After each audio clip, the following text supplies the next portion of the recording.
Medieval Poland was the best place for Jews to live. However, at some point it had to change. What was the reason for that? Was it a forced decision? To understand it, we have to look at the broader picture. The geopolitical landscape of Central Europe in the 1770s was fundamentally reshaped by the territorial ambitions of Frederick the Great of Prussia, Catherine the Great of Russia, and Joseph II of Austria. This era of Enlightenment absolutism prioritized rationalized borders and administrative centralization over the decentralized feudal arrangements that had long characterized the Polish-Lithuanian Commonwealth. The signing of the first partition treaties in August 1772 resulted in the immediate loss of approximately 30% of the Commonwealth's territory and one-third of its total population. Prussia acquired the province of Royal Prussia, effectively bridging the geographic gap between Brandenburg and East Prussia, while Russia secured portions of the northeastern borderlands, and Austria annexed the densely populated southern region of Galicia. This systemic dismemberment of the state apparatus triggered a profound fiscal and demographic crisis within the remaining Polish territories.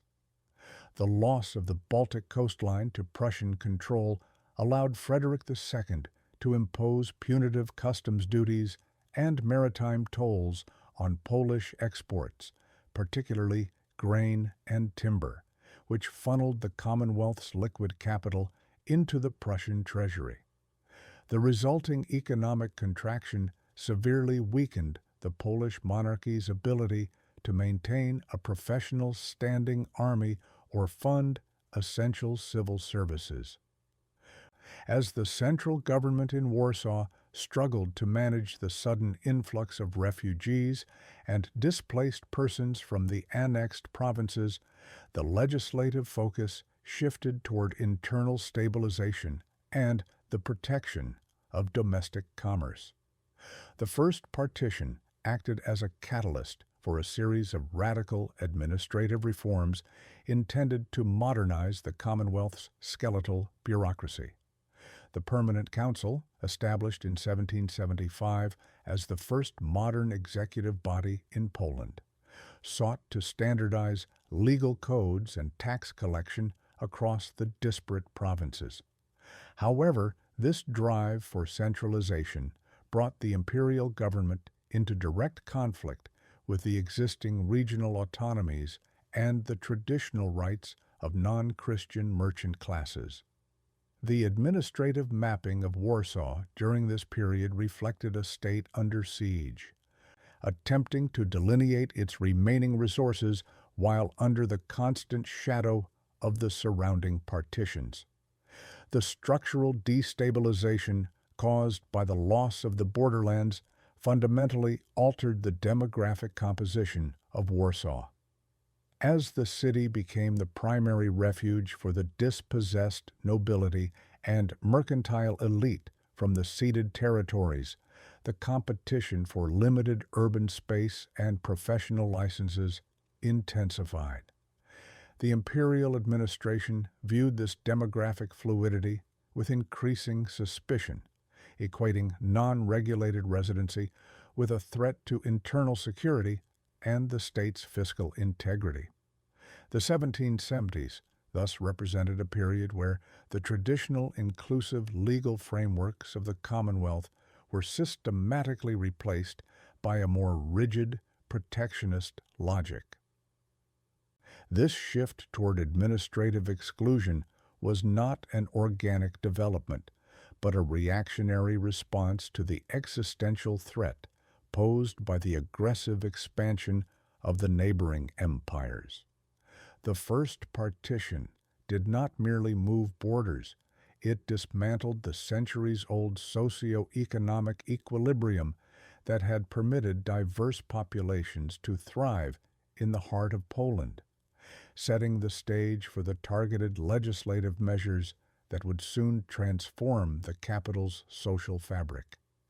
The internal political structure of the Polish-Lithuanian Commonwealth during the mid-18th century was defined by the concept of aurea libertas, or golden liberty, a unique constitutional framework that prioritized the absolute equality of the nobility, or slachta, over the executive authority of the monarch. This system was anchored by the Henrician Articles and the Pacta Conventa, which rendered the Polish throne elective and legally bound the king to the consensus of the same. However, the operational reality of this framework was paralyzed by the institutionalized usage of the liberum veto. This parliamentary mechanism allowed a single deputy to nullify any legislation or dissolve an entire legislative session by declaring a formal objection.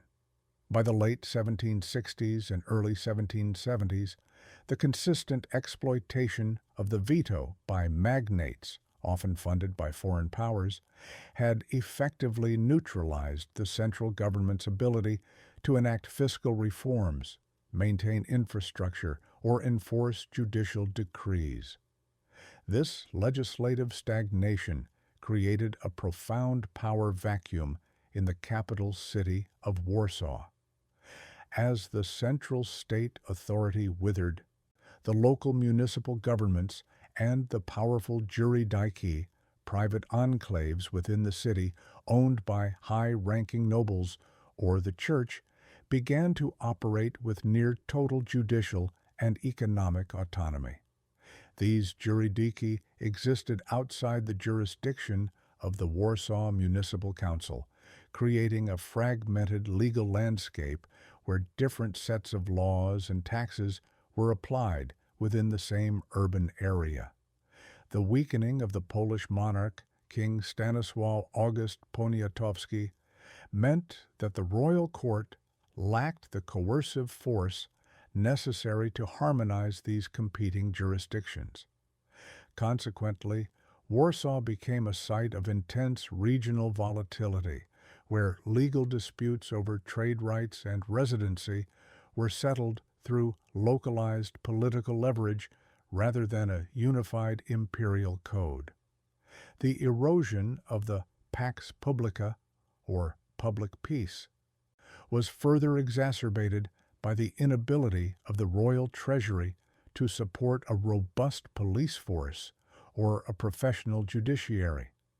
In the absence of centralized oversight, the urban merchant guilds and artisan corporations revived medieval protectionist statutes to defend their shrinking market shares against unregulated competition.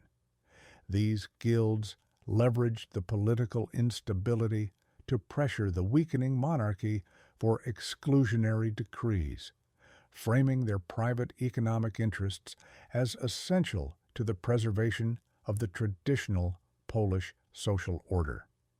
The Golden Liberty, which had once been envisioned as a safeguard against tyranny, had devolved into a system of localized oligarchy that prioritized the privileges of the landed estates over the broader economic stability of the Commonwealth. The systemic dysfunction of the same meant that the legal standing of non-feudal populations, particularly in the growing suburbs of Warsaw, remained perpetually unresolved. Because the central government could not pass comprehensive residency laws, the presence of various mercantile groups was governed by a patchwork of temporary royal permits and private noble protections.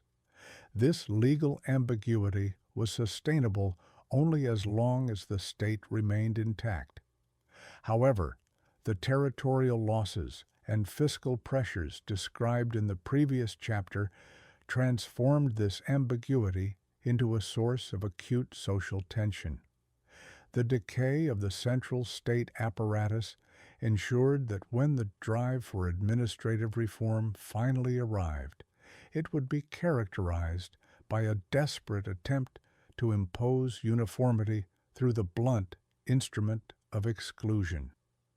The Golden Liberty did not fail through a single event, but through a prolonged institutional exhaustion that left the Polish state and its most diverse urban centers vulnerable to the radical legislative purges that were soon to follow. The rapid demographic expansion of Warsaw in the late 18th century necessitated the creation of specialized residential and commercial zones beyond the city's traditional medieval ramparts. One of the most significant of these developments was the establishment of Nowa Jerozolima, or New Jerusalem, a settlement founded in 1774 on the private estate of August Żukowski. This enclave was situated along the Jerusalem Road, outside the Okopy Lubomirskiego, the sanitary and fiscal earthworks that delineated the official municipal boundaries of Warsaw. The settlement's existence was predicated on the privilegia granted by the Żukowski family, who utilized their jurisdictional autonomy as magnates to provide a legal sanctuary for Jewish merchants, artisans, and financiers. This arrangement bypassed the de non tolerandis Judaeis privilege, a medieval statute that formally prohibited Jewish residency and trade within the municipal core of Warsaw. Economically, New Jerusalem functioned as a high-velocity trade hub that integrated the agricultural surplus of the Polish interior with the growing demand for manufactured goods in the capital. The settlement featured a concentration of warehouses, retail stalls, and artisanal workshops that operated without the restrictive oversight of the Warsaw guilds. This lack of corporate regulation allowed for the implementation of more flexible credit mechanisms and lower overhead costs, attracting a diverse range of commercial actors who sought to circumvent the city's high tariffs and rigid price controls. The fiscal success of this enclave was measurable in its rapid physical growth. Within a year of its founding, the settlement comprised dozens of stone and timber structures dedicated to the processing of textiles, leather goods, and distilled spirits. The legal status of New Jerusalem was characterized by a fundamental institutional ambiguity. While the settlement was protected by the private authority of the Żukowski estate, it was viewed as a direct violation of Warsaw's municipal sovereignty by the city council and the Christian merchantry. These municipal authorities argued that the enclave constituted an illegal competition that drained tax revenue from the city treasury and undermined the state-sanctioned guild system. In response, the city magistrates filed multiple protestations with the Crown Court, seeking the total liquidation of the settlement.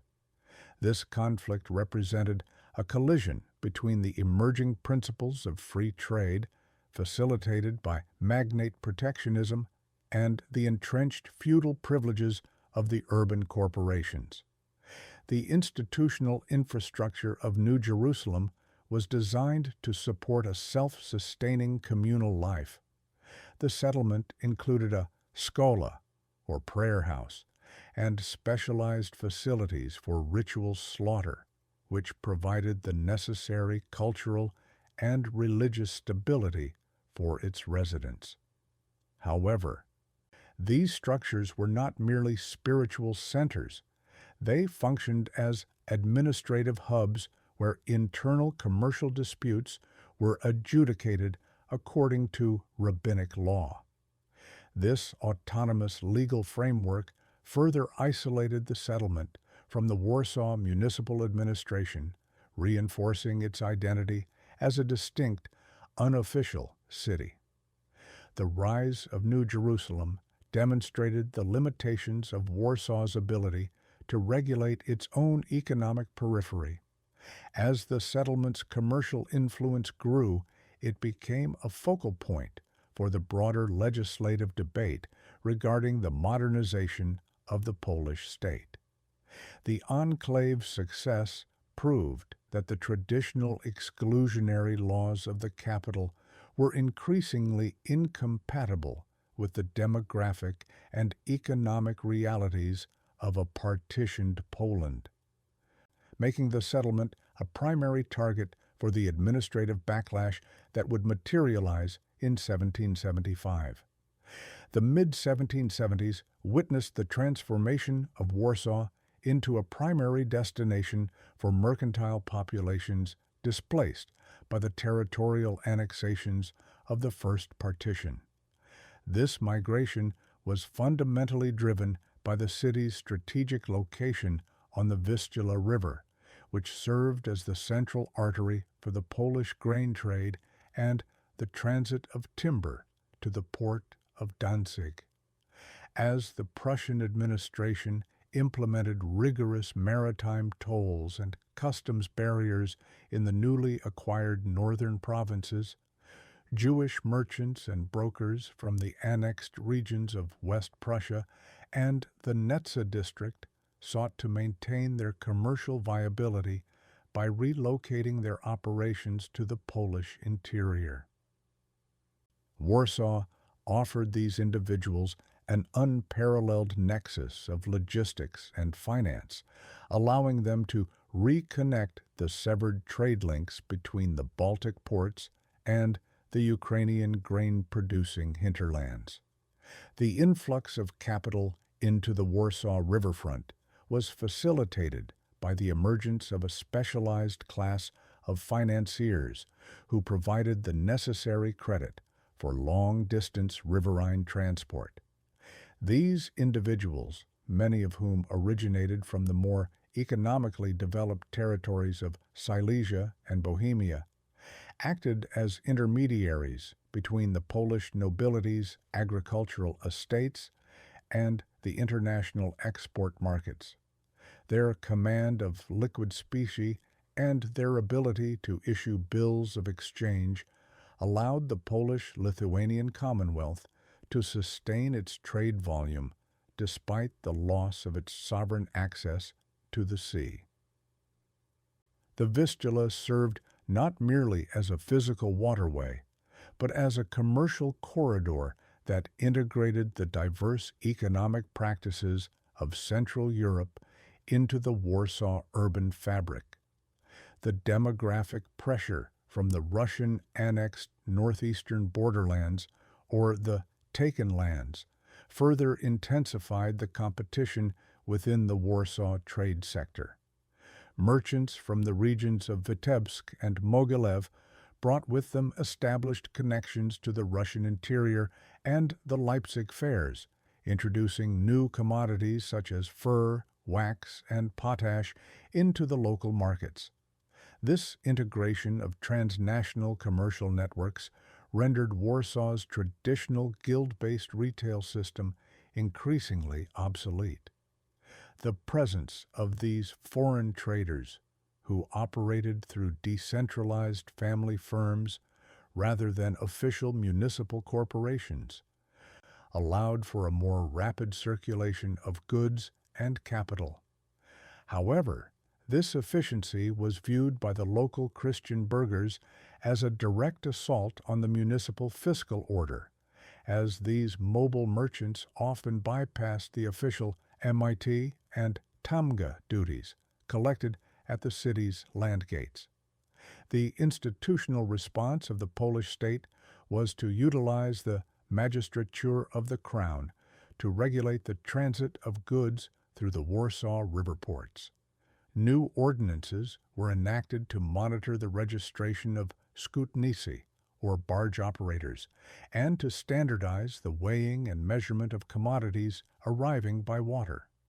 Despite these efforts at centralization, the economic gravity of the Vistula ensured that the unofficial settlements on the river's periphery continued to grow.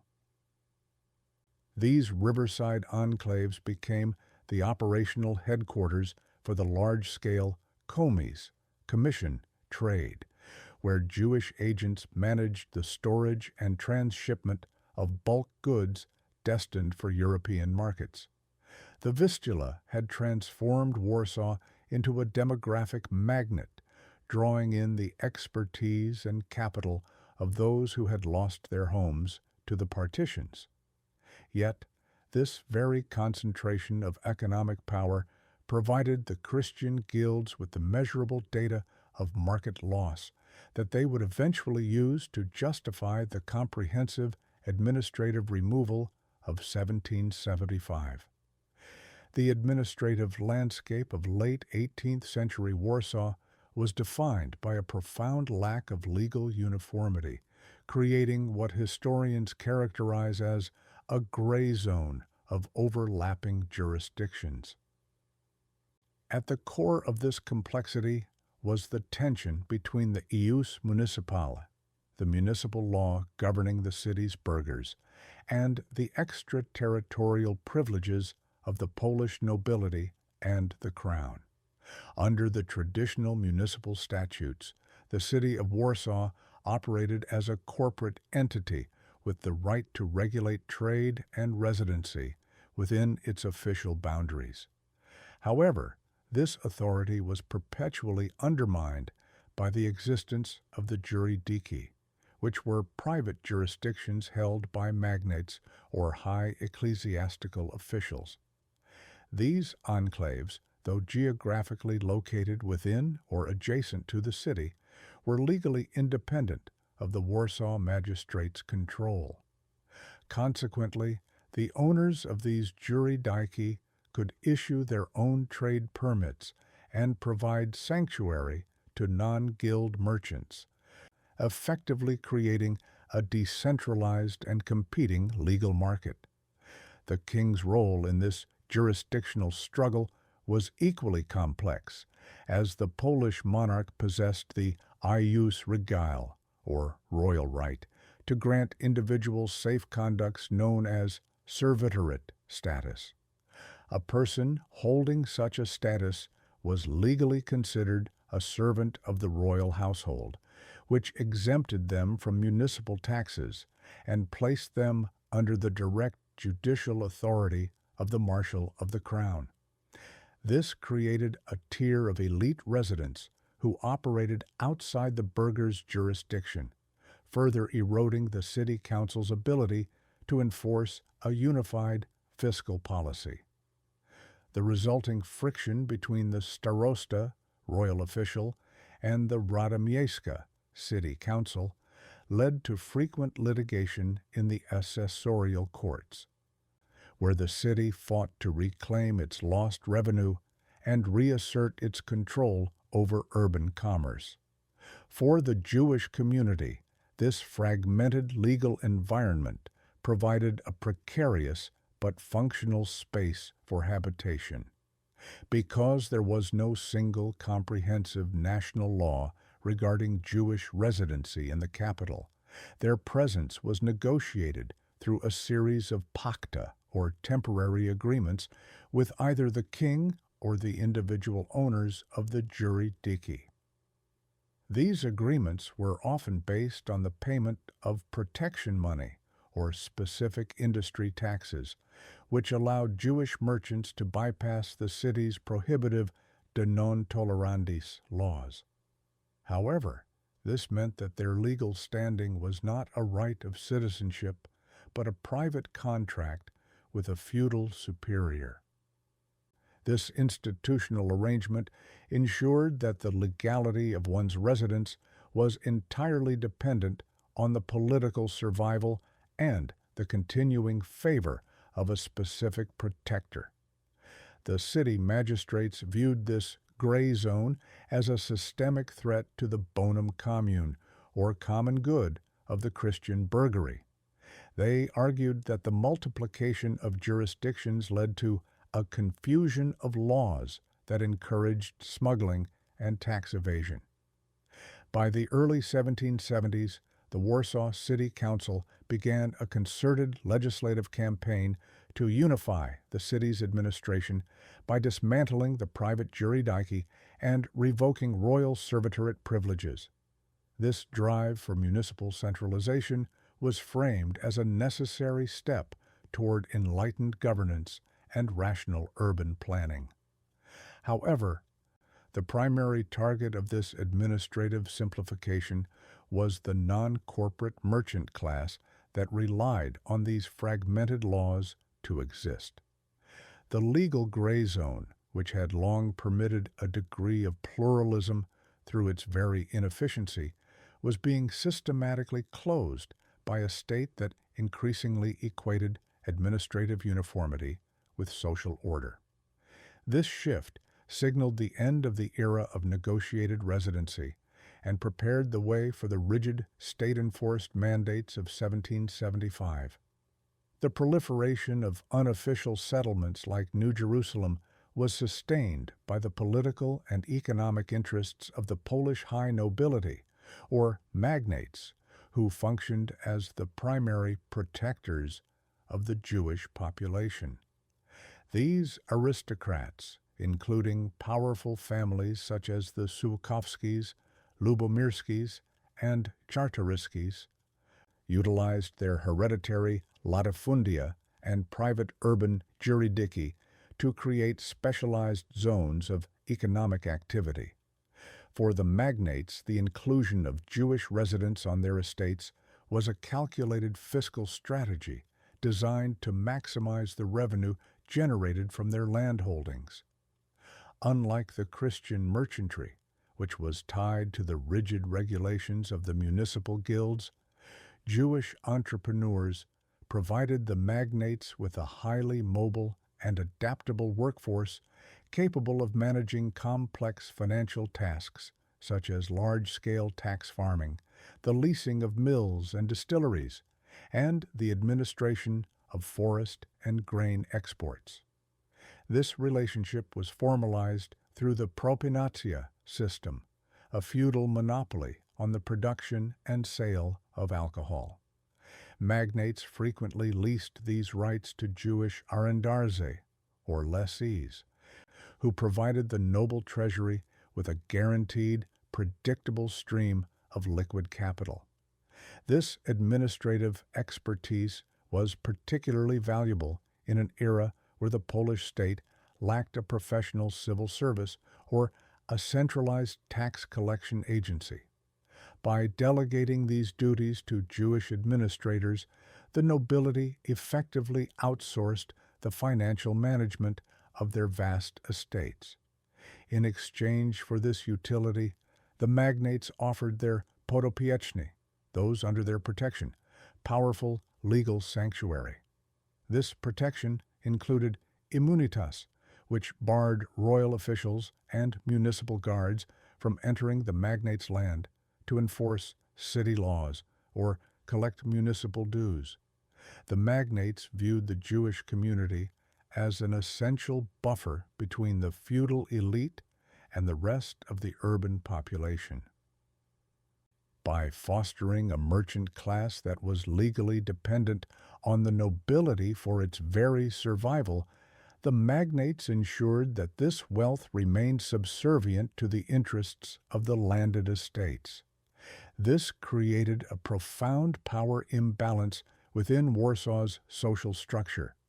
While the city magistrates sought to protect the middling sort of Christian artisans, the magnates were building an alternative economic system fueled by non-corporate labor.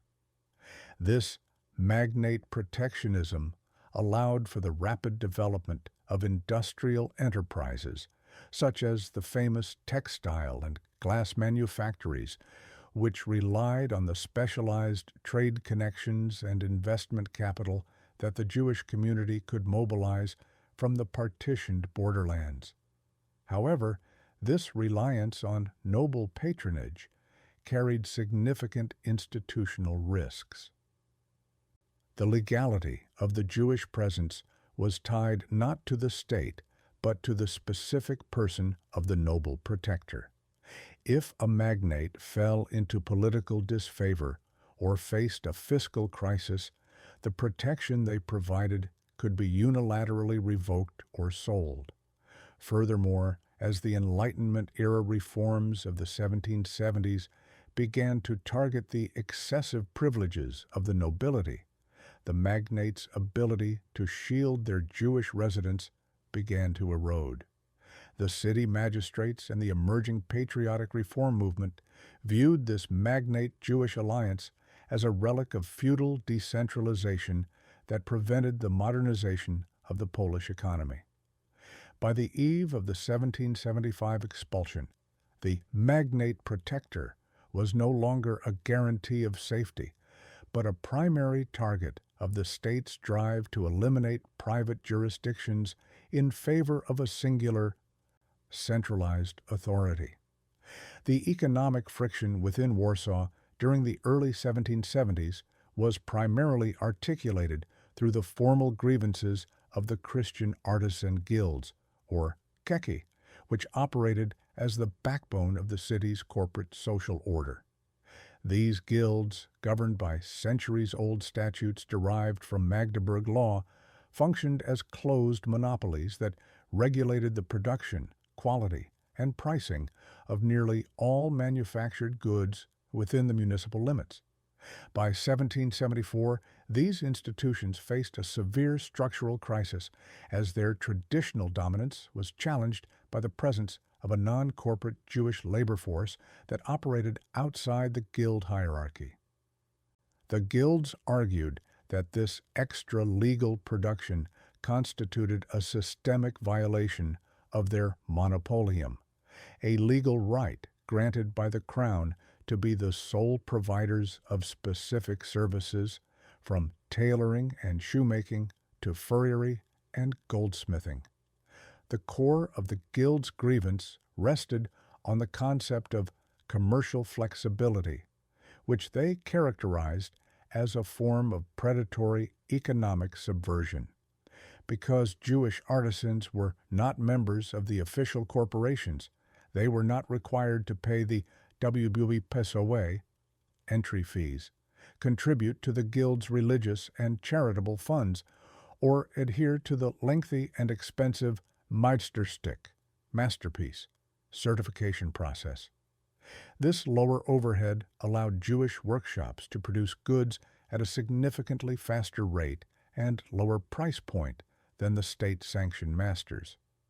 Furthermore, the Jewish mercantile network utilized a rudimentary putting-out system, distributing raw materials to decentralized households and then collecting finished products for sale. This method bypassed the traditional guild requirement that all manufacturing occur within a master's supervised workshop, effectively dismantling the guild's ability to control the Stücke, or technical standards of the craft. In the years leading up to 1775, the Warsaw Merchantry and the United Guilds of the Crown began a coordinated legislative offensive, submitting a series of supplici, or formal petitions, to the Polish Sejm and the Permanent Council. These documents did not merely request economic relief. They framed the presence of Jewish competition as the primary cause of urban poverty and the ruination of the Christian burgery. The guilds argued that the public utility of the city depended on the financial health of its tax-paying corporate citizens, and that the intrusion of non-guild labor was draining the municipal treasury. This rhetoric transformed a standard market competition into a matter of state survival, suggesting that the integrity of the Polish urban social order was being eroded by an unregulated, foreign commercial element. The political leverage of the guilds was amplified by their role as the primary defenders of the city's Porządek, or public order. During the sessions of the Sejm, guild leaders lobbied the deputies of the nobility, claiming that the proliferation of cheap goods produced by Jewish artisans was devaluing the prestige of Polish manufacturing. They demanded the strict enforcement of the eius officiorum, which theoretically limited the exercise of crafts to those who held municipal citizenship. This protectionist logic found a receptive audience among the reform-minded bureaucrats of the Permanent Council, who were seeking ways to revitalize the national economy through standardized industrial regulation. The guilds successfully argued that order could only be restored through the total separation of the mercantile classes.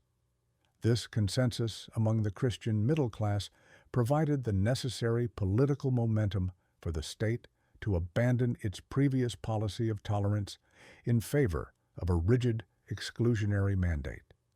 The 1775 expulsion was, in the view of the guilds, not an act of religious persecution, but a necessary restoration of their ancient corporate monopolies. The structural economic tension in Warsaw during the 1770s was most acutely visible in the breakdown of the taksy wojewódzkie, or the official price lists established by the provincial voivode to regulate the cost of essential commodities.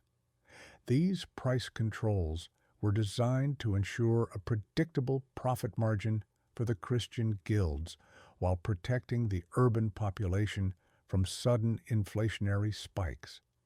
However, the emergence of a decentralized Jewish trade network fundamentally disrupted this regulatory equilibrium.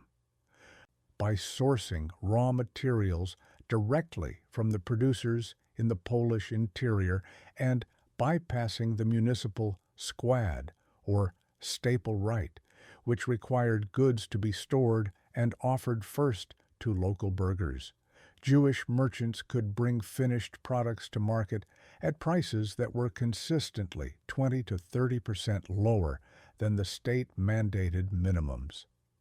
This disparity in retail pricing was not merely a result of competitive labor, but a consequence of differing fiscal obligations. While the Christian Kechi were subject to the podatek szos, a heavy property and trade tax collected by the city magistrate, Jewish traders operating under magnate or royal protection often paid a singular negotiated capitation, or lump sum protection fee. This allowed for a significantly higher velocity of capital, as Jewish retailers did not have to amortize the high costs of municipal citizenship or the various accisa, excise, duties that were levied at the city's land gates. The result was the proliferation of Tory Kramarski, small-scale retail goods that saturated the Warsaw markets, effectively devaluing the inventory held by the established Christian masters who were legally bound to higher price points. The price war extended into the sector of partasha, or non-guild artisans, who utilized Jewish mercantile connections to distribute their wares. These artisans, often residing in the Jurydyki enclaves, avoided the expensive liberatia, ceremonial induction, and the mandatory charitable contributions of the official corporations. By providing these unregulated craftsmen with credit and raw materials, Jewish brokers created a parallel supply chain that was immune to the quality controls and production quotas enforced by the guilds. The municipal authorities characterized this as predatory pricing, arguing that the ability to undercut the market was a temporary tactic intended to drive the Christian middle class into bankruptcy, thereby creating a monopoly for non-corporate interests.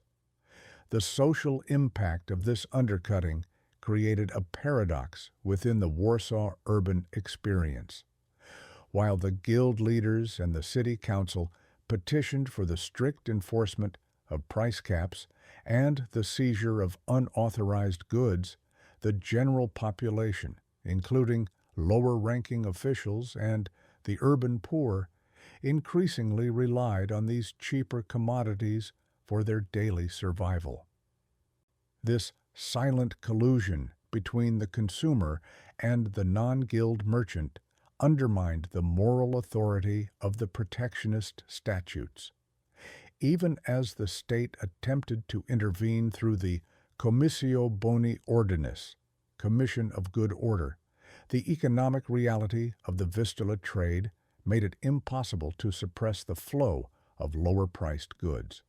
The 1775 expulsion was thus framed by the municipal administration as a necessary fiscal correction. They argued that by removing the source of the price disparity, they could restore the natural value of labor and ensure the long-term solvency of the municipal tax base, which was being hollowed out by the efficiency of the unregulated trade networks. The formalization of the expulsion mandate in 1775 was the direct result of a sophisticated and multi-year lobbying effort conducted through the Polish Sejm, or Parliament. This process was centered on the submission of supplici, or formal supplications, which served as the primary legal instrument through which the non-noble classes could communicate grievances to the state. During the sessions of the partition Sejm between 1773 and 1775, the Warsaw municipal delegation, representing the interests of the Christian burgery, utilized these petitions to transform localized economic anxieties into a matter of national legislative priority. These documents were not merely informal complaints, but were drafted with rigorous legal precision, often by specialized syndics or municipal lawyers who were well versed in the constitutional language of the Commonwealth. The rhetorical strategy employed in these supplications centered on the concept of piety as a civic virtue, linking the economic health of the Christian middle class to the spiritual and social integrity of the Polish state.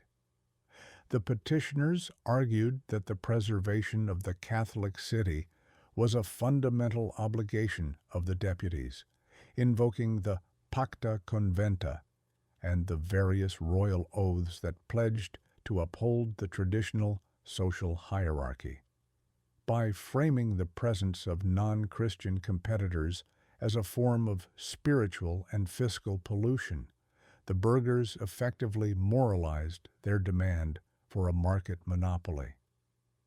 They presented the city's economic stagnation not as a consequence of the partitions or the failure of the Golden Liberty, but as an artificial crisis created by the infringement of ancient religious and corporate boundaries. The mobilization of these petitions was supported by a broader campaign of public political communication, including the distribution of printed broadsides and anonymous pamphlets throughout Warsaw. These materials targeted the noble deputies, many of whom were financially indebted to the very merchants the burghers sought to expel. The supplications strategically emphasized that the continuing presence of unregulated trade networks would eventually devalue the landed estates of the nobility by hollowing out the municipal tax base, which provided the liquid capital for state infrastructure. This alignment of burgher piety with noble interest was essential for overcoming the resistance of the magnate protectors who had previously shielded the Jewish community from such legislative attacks. Within the Sejm, these petitions were processed by the Commission of the Marshal, which acted as the gatekeeper for all urban legislation. The Commission utilized the data provided in the supplications to draft the Ordinatio pro Civitate Varsaviense, a series of administrative orders intended to standardize the capital's population. The petition successfully lobbied for the establishment of a department of police within the newly formed Permanent Council, which was granted the specific mandate to monitor residency and enforce the cleansing of the urban core.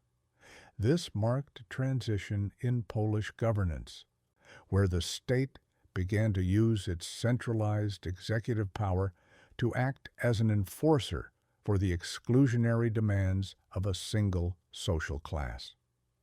The success of the petitions of the pious demonstrated that the burghers had mastered the machinery of the Enlightenment-era state, using the language of order and administrative regularity to achieve a total demographic reconfiguration of Warsaw. The 1775 expulsion was, in this legislative context, the final response to a sustained and strategically executed political campaign that had redefined the legal boundaries of the city.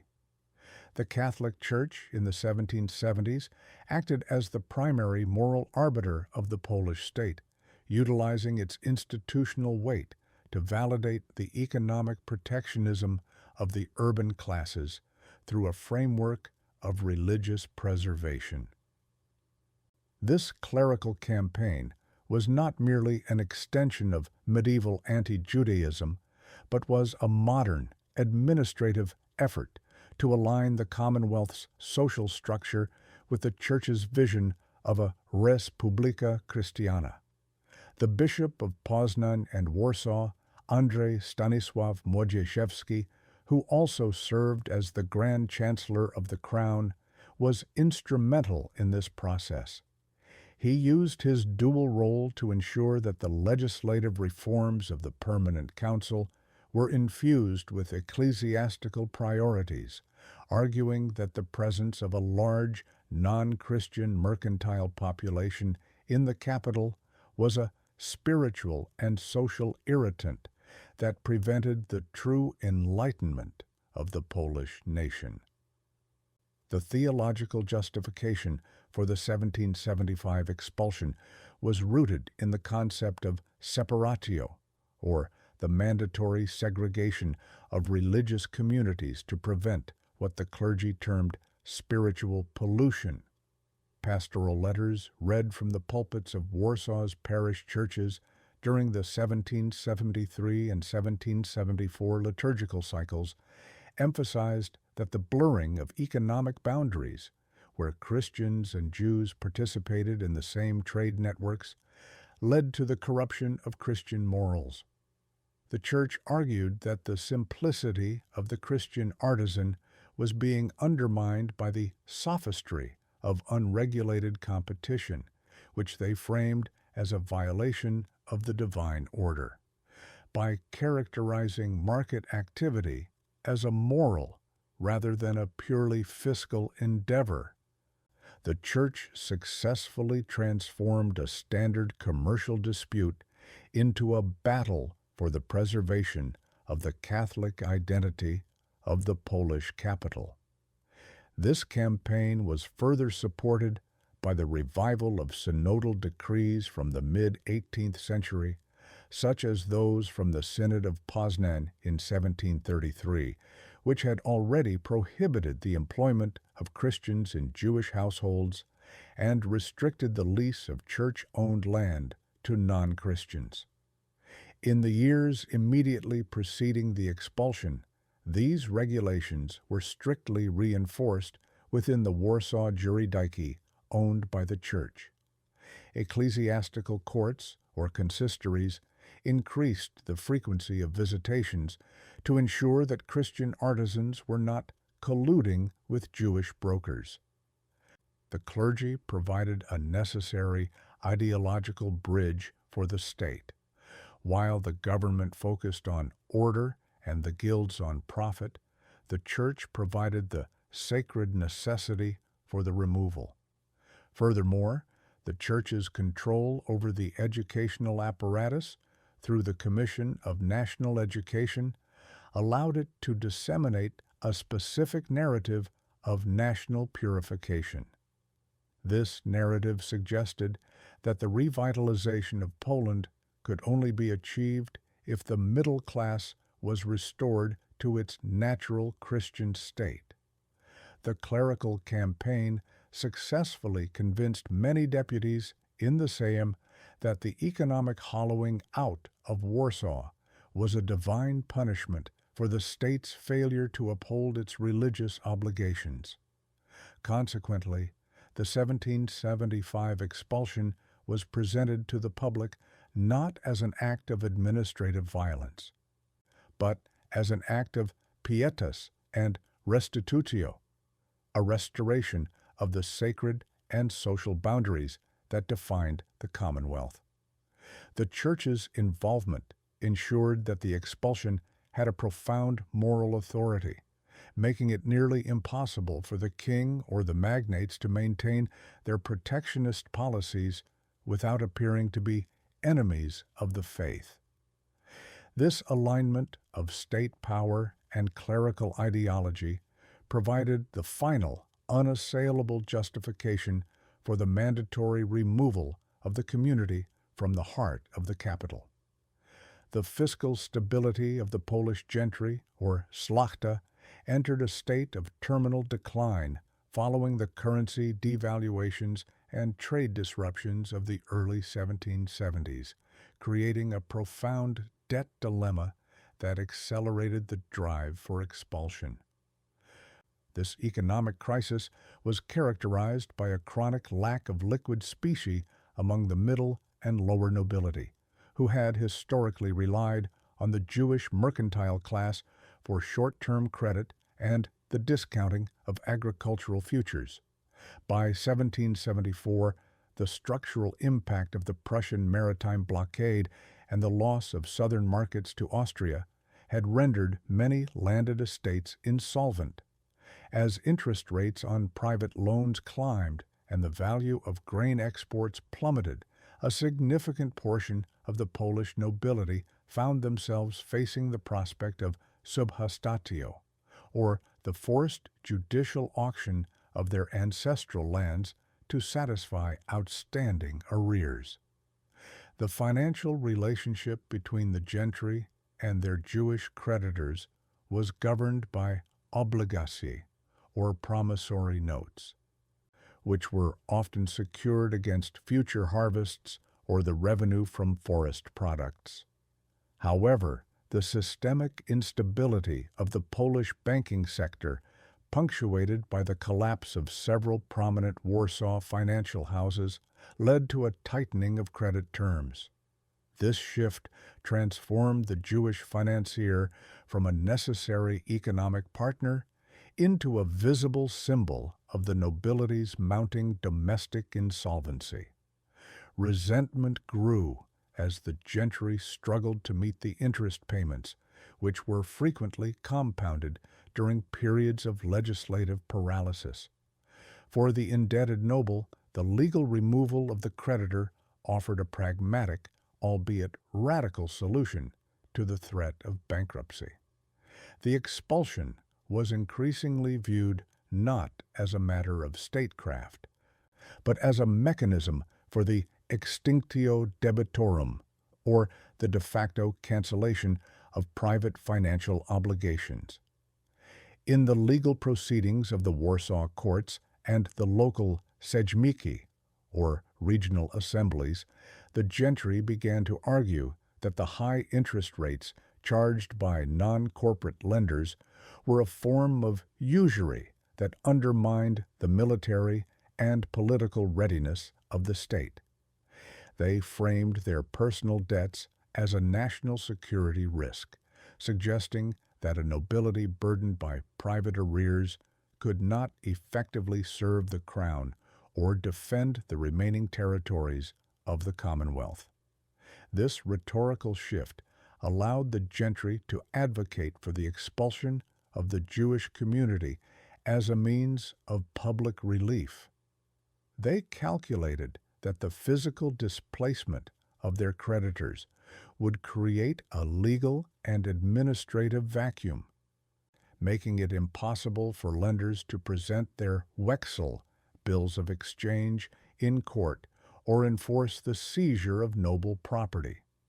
Furthermore, the Permanent Council's efforts to standardize the national debt through the Komisja Skarbowa, or Treasury Commission, provided the gentry with a legislative venue to lobby for the liquidation of Jewish claims. By supporting the 1775 expulsion, the nobility aimed to disrupt the continuity of financial record-keeping, effectively erasing the paper trail of their cumulative defaults. This convergence of noble fiscal desperation and the state's drive for administrative uniformity ensured that the expulsion had a broad base of support among the landowning class. The removal of the Jewish population from Warsaw thus served as a massive state-sanctioned transfer of wealth, allowing the indebted gentry to retain their estates by eliminating the very people to whom they were financially beholden. The debt dilemma proved to be a decisive catalyst, turning the traditional protectors of the Jewish community into the primary beneficiaries of their forced departure. The political discourse in the Polish-Lithuanian Commonwealth during the mid-1770s underwent a significant transformation, moving beyond traditional religious objections toward a secularized socio-economic critique that framed the Jewish community as an invasive entity. This rhetorical shift was heavily influenced by the spread of physiocratic economic theory among the Polish enlightened elite, which categorized the population into productive and unproductive classes. Within this intellectual framework, the mercantile and intermediary roles performed by the Jewish community were increasingly characterized by political pamphleteers as parasitic activities that added no intrinsic value to the state's agricultural output. This conceptualization allowed the government to bypass centuries of established residency permits by redefining the community not as a permanent segment of the social fabric, but as a transitory group of foreign agents whose presence was fundamentally detrimental to the national interest. A central component of this myth was the accusation of bullion drainage, or the systematic export of silver and gold across the partitioned borders.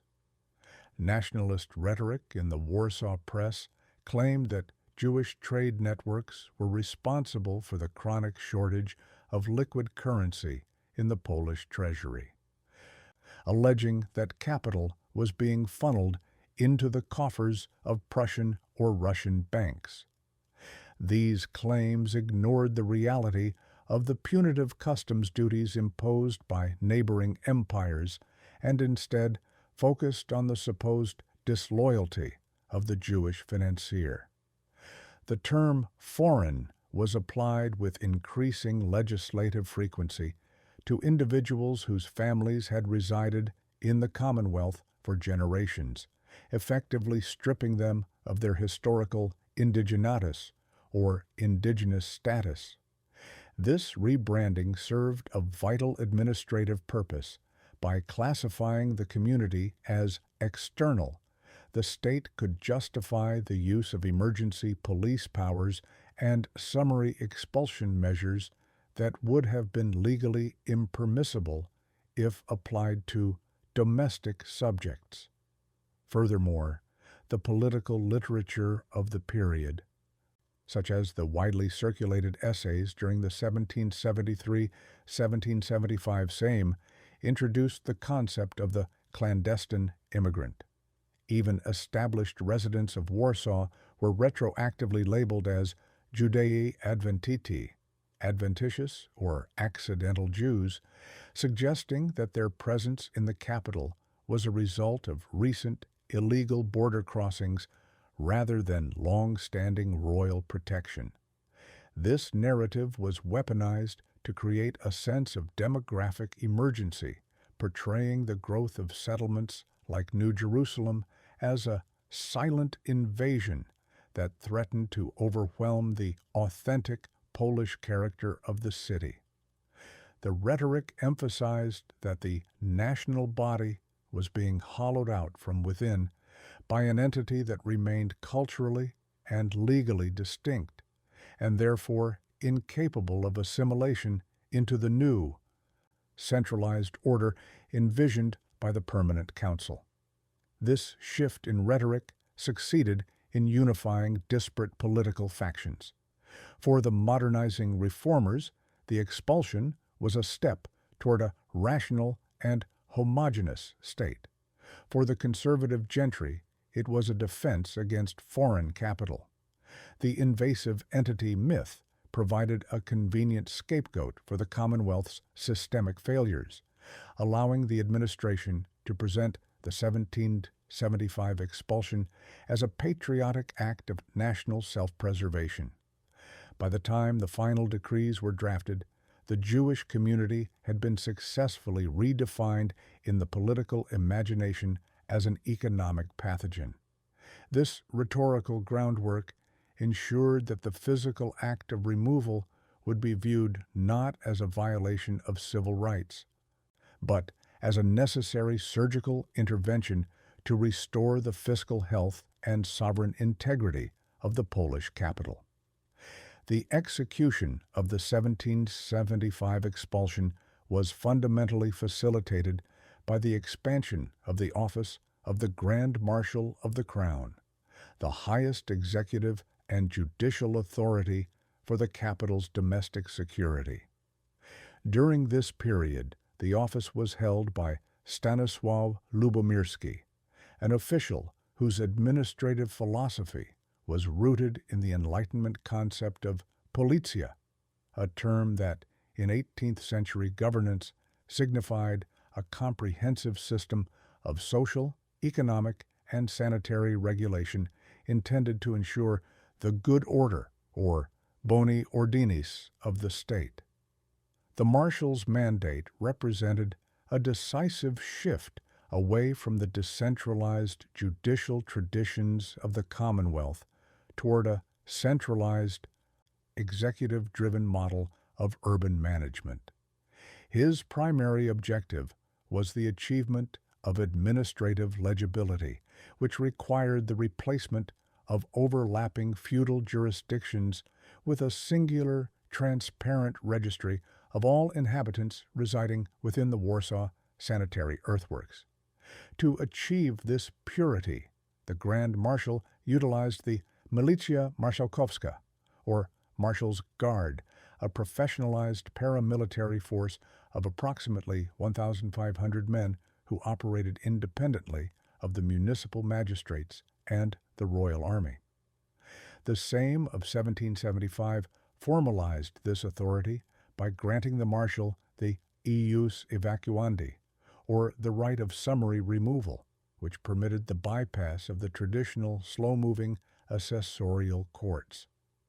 Under this new legal framework, any individual who could not present a carta pobytu, residency card, or a valid royal servitorate certificate was subject to immediate rugi, or forced displacement.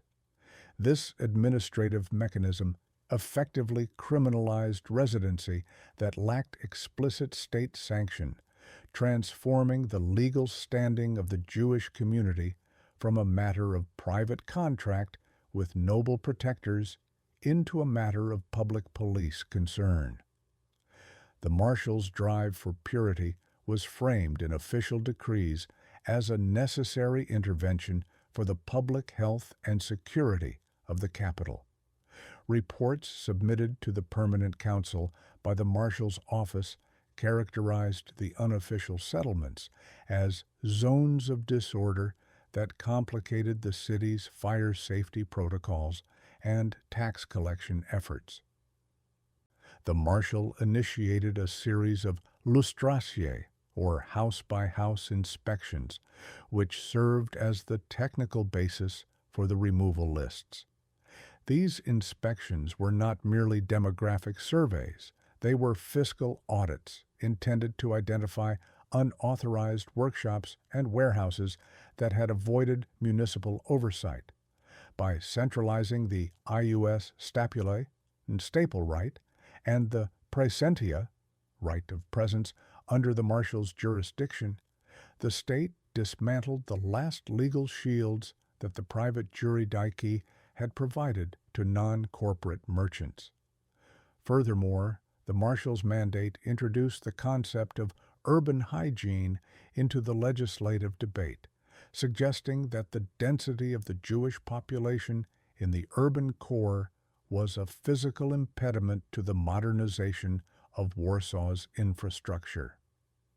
The Commissio Boni Ordinis, Commission of Good Order, acting under the marshal's direction, proposed the widening of thoroughfares and the clearing of cluttered market squares, which necessitated the demolition of the temporary structures and stalls inhabited by the community. This administrative cleansing was presented as a progressive step toward a rationalized Western-style capital.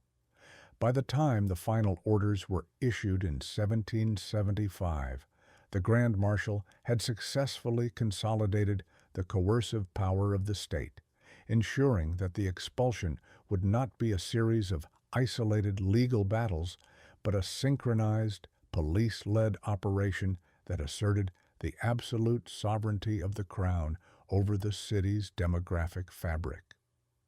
The implementation of the 1775 expulsion transitioned from broad executive mandates to a phase of rigorous technocratic execution through the general census of the capital's inhabitants. This demographic survey, initiated in the spring of 1775, represented one of the most meticulous administrative undertakings in the history of the Polish-Lithuanian Commonwealth.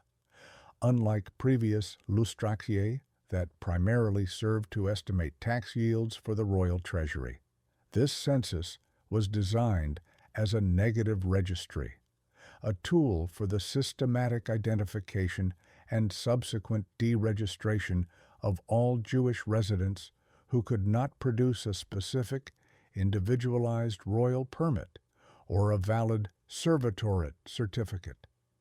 The operation was characterized by its suddenness, a deliberate tactic employed by the Commission of the Marshal to prevent the movement of populations between the various private juridici or the concealment of individuals within noble-owned households. The methodology of the 1775 census relied on a house-by-house inspection conducted by civil lustratorzi, who were empowered to enter any residence within the Warsaw sanitary earthworks. These officials recorded the name, occupation, place of birth, and duration of residency for every inhabitant, focusing specifically on the unauthorized populations of the suburbs. Each entry was cross-referenced against the Księgi Miejskie, city books, and older inducti, tax registers, to determine the legal validity of each person's presence.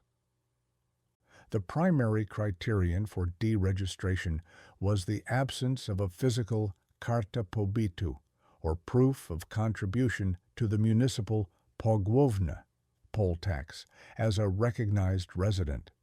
By demanding paper documentation for residency rights that had historically been governed by oral tradition or informal agreements with local landlords, the state effectively invalidated the legal status of thousands of individuals in a single administrative stroke. The data collected during this census allowed the Permanent Council to categorize the urban population into useful and redundant elements. Those identified as redundant were placed on extraction lists, which served as the operational blueprint for the upcoming physical removal. This process was not merely a head count, but an act of legal erasure. Once a name was omitted from the approved registry of permanent residents, that individual was stripped of their right to engage in trade, own property, or seek judicial protection within the capital. The census records also targeted foreign Jewish merchants from the partitioned provinces, specifically noting those who had arrived in Warsaw after the first partition of 1772. This ensured that the expulsion would be comprehensive, removing not only recent refugees but also those who had integrated into the city's economic life over several decades without formalizing their status through the royal chancellery. The finality of these black books was unassailable, as the state refused to accept late-filed petitions or retroactive permits once the census period had concluded. This administrative rigidity marked the end of the era of negotiated presence in Warsaw.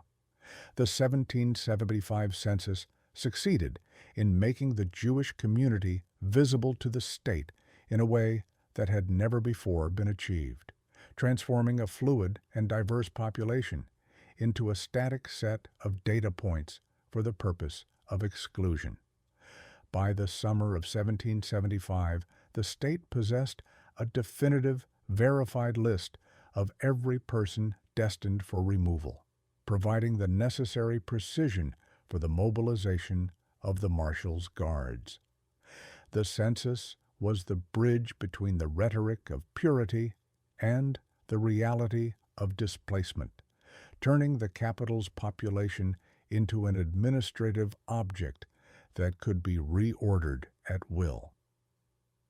The transition from the administrative identification of the 1775 census to the physical removal of the population was marked by a fundamental shift in judicial venue, moving from the slow-moving civil courts to the summary authority of the Milicja Marszałkowska.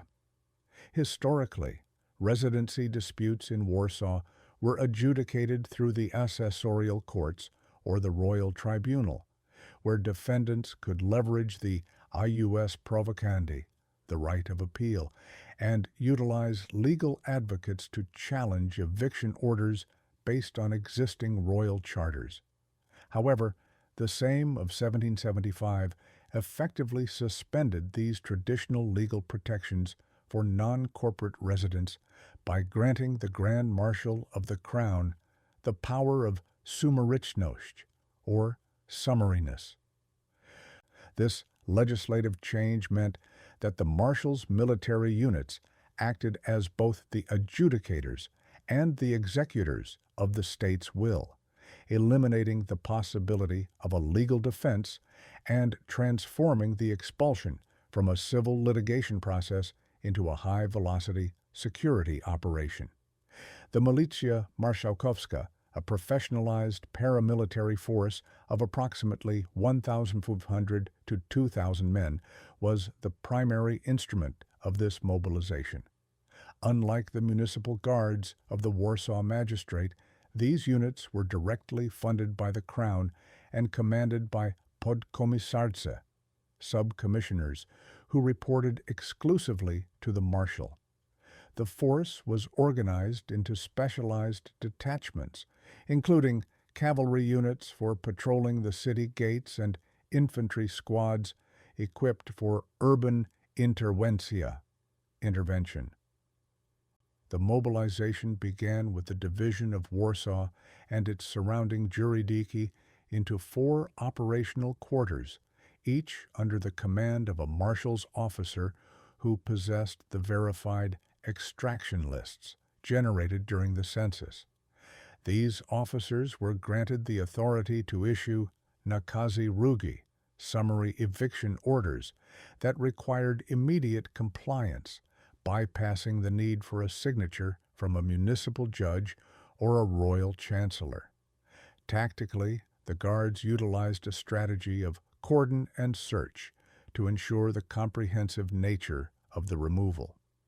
The Warta Marszałkowska, Marshal's Guard, established temporary checkpoints at the bridges over the Vistula and at the land gates, such as the Krakow Gate and the Nowy Świat gates, to prevent the clandestine re-entry of those already processed for expulsion. In the suburbs, particularly in the densely populated Jewish quarters, the guards conducted wyczyszczenie, clearing operations, where squads were assigned specific streets to be vacated within a 24-hour window. This physical presence was intended to project the unassailable power of the state, discouraging any attempt at organized resistance from the noble protectors who had previously shielded these residents. The mobilization was a demonstration of the state's newly centralized coercive capacity, signaling that the era of decentralized, noble-led security had ended. The shift to military enforcement also involved the standardization of the exmisja, eviction protocol. Guards were instructed to secure all unauthorized warehouses and workshops, placing them under the Pieczęć Marszałkowska, Marshal's seal, to prevent the removal of inventory until municipal taxes were settled. This ensured that the expulsion was not only a demographic purge, but also a final fiscal audit of the community's assets. By utilizing a military unit rather than civil bailiffs, the state avoided the potential for localized corruption or the negotiated delays that often characterized civil evictions. The mobilization of the Marshal's Guards in the summer of 1775 represented the definitive end of legal plurality in Warsaw.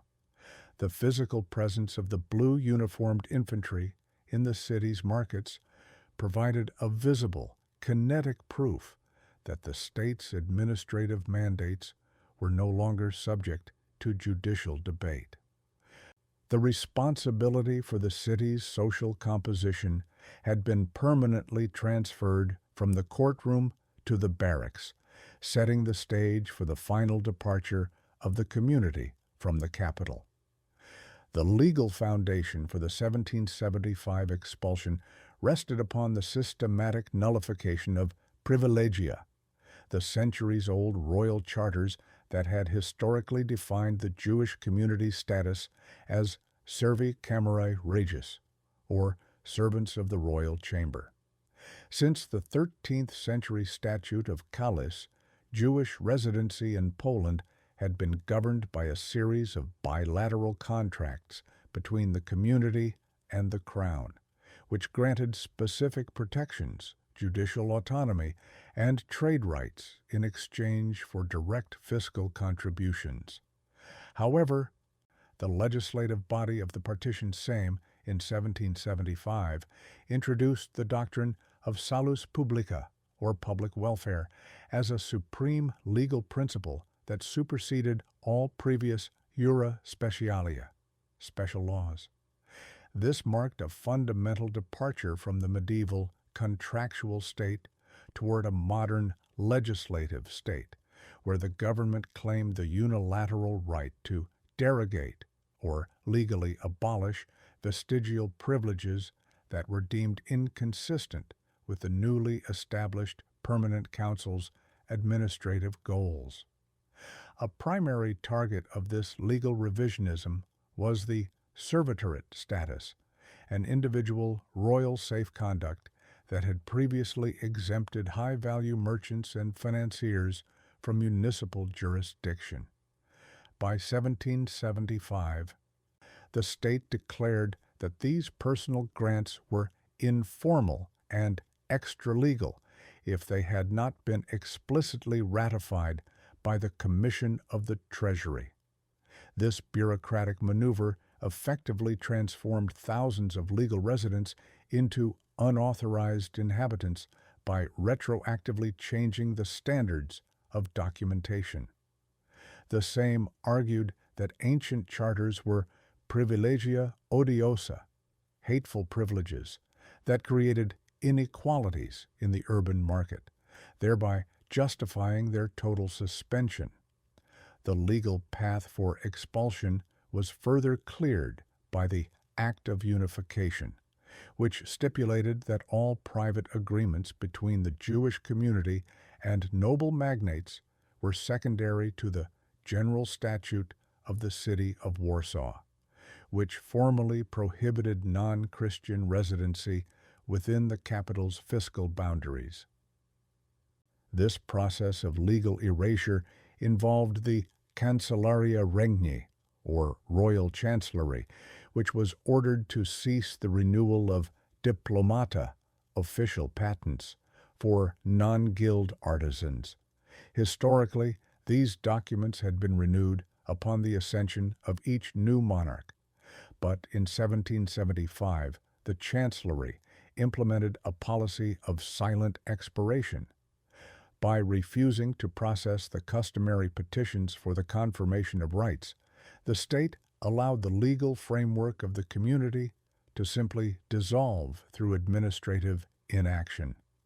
When the Grand Marshal's guards demanded proof of residency, the community produced their pergamini, parchment charters, signed by previous Polish kings, only to be informed that these documents were obsolete and lacked the necessary counter-signature of the contemporary departments. The state's logic was absolute. A privilege not actively upheld by the present administration was no longer a valid legal instrument. The invalidation of these charters represented the final destruction of the feudal armor that had protected the community from municipal hostility. It signaled to the Warsaw magistrate that the Crown would no longer intervene to uphold the ius commune, common law, in favor of non-corporate residents. The immediate aftermath of this legal collapse was the total pauperizatio of the community's legal standing. Without a valid charter, they could no longer sue in royal courts, collect outstanding debts, or legally transfer property. By the summer of 1775, the centuries-old pacta between the Jewish people and the Polish crown had been reduced to nulla bona, legally void assets. This constitutional vacancy left the population entirely exposed to the summary police powers of the marshal, completing the transition from a protected, specialized class to a stateless population destined for immediate removal. The publication of the Uniwersalny Marszałkowski in mid-1775 transformed the theoretical threat of expulsion into a kinetic administrative countdown, establishing a rigid 90-day ultimatum for the total liquidation of all Jewish-owned property within the Warsaw jurisdiction. This preclusive term was designed to force a rapid and irreversible divestment of assets, ensuring that the community would have neither the legal standing nor the physical infrastructure to contest the removal once the period expired.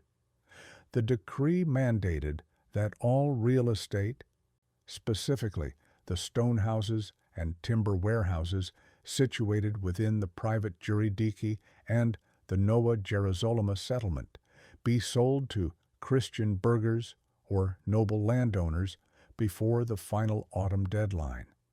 Because the state prohibited the transfer of these properties to other non-corporate residents, the market was artificially constrained, resulting in a catastrophic depreciation of fixed capital. The mechanics of this liquidation were overseen by the marshal's podkomisarza, who established temporary administrative bureaus to witness and register all bills of sale. These officials ensured that the financial claims of the city's Christian creditors were satisfied prior to the departure of the debtor. This created a scenario where Jewish merchants were forced to conduct fire sales of their inventories, often accepting prices that represented only a fraction of the commodity's pretium justum, or fair market value. The sudden influx of wholesale textiles, colonial goods, and metalware into the Warsaw markets led to a temporary saturation, further driving down the recovery value of the community's liquid assets. The 90-day window functioned as a massive state-sanctioned wealth transfer, where the urgency of the deadline allowed local speculators to consolidate decades of Jewish investment for nominal sums. Concurrent with the property sales, the state enforced a rigorous tax clearance protocol. Every individual processed for extraction was required to obtain a quit fiscalny, a formal certificate confirming the payment of all outstanding municipal akcyza, excise, and the pogłowen, poll tax. The administrative offices of the Treasury Commission remained operational through the night to process these payments, ensuring that the state extracted the maximum possible revenue before the tax base was physically relocated. Failure to produce a clearance receipt by the end of the ultimatum resulted in the sequestratia, or state seizure, of any remaining goods. This fiscal stripping was an essential component of the Good Order program, as it aimed to leave the departing population without the financial means to re-establish competing trade networks on the city's immediate periphery. As the 90-day period progressed, the legal status of the Jewish community shifted into a state of suspended animation. They were permitted to remain in their homes solely for the purpose of concluding their financial affairs. But their right to engage in new trade or legal representation was strictly curtailed. The termin was non-negotiable. Petitions for extensions based on the illness of family members or the inability to find a buyer for specialized machinery were systematically rejected by the Commission of the Marshal. This administrative rigidity was intended to prevent the creeping residency that had characterized previous centuries. By the final weeks of the ultimatum, the physical landscape of the suburbs was defined by the rapid dismantling of workshops and the closure of retail stalls, as the community was reduced to the status of transient occupants waiting for the arrival of the military convoys. The 90-day ultimatum thus achieved the total hollowing out of the community's economic foundation, ensuring that when the final day arrived, there would be no physical or fiscal anchor remaining to tether the population to the capital. The failure of the Jewish community's defense against the 1775 expulsion was rooted in a fundamental misalignment between traditional mercantile pragmatism and the emerging ideological requirements of the Polish state.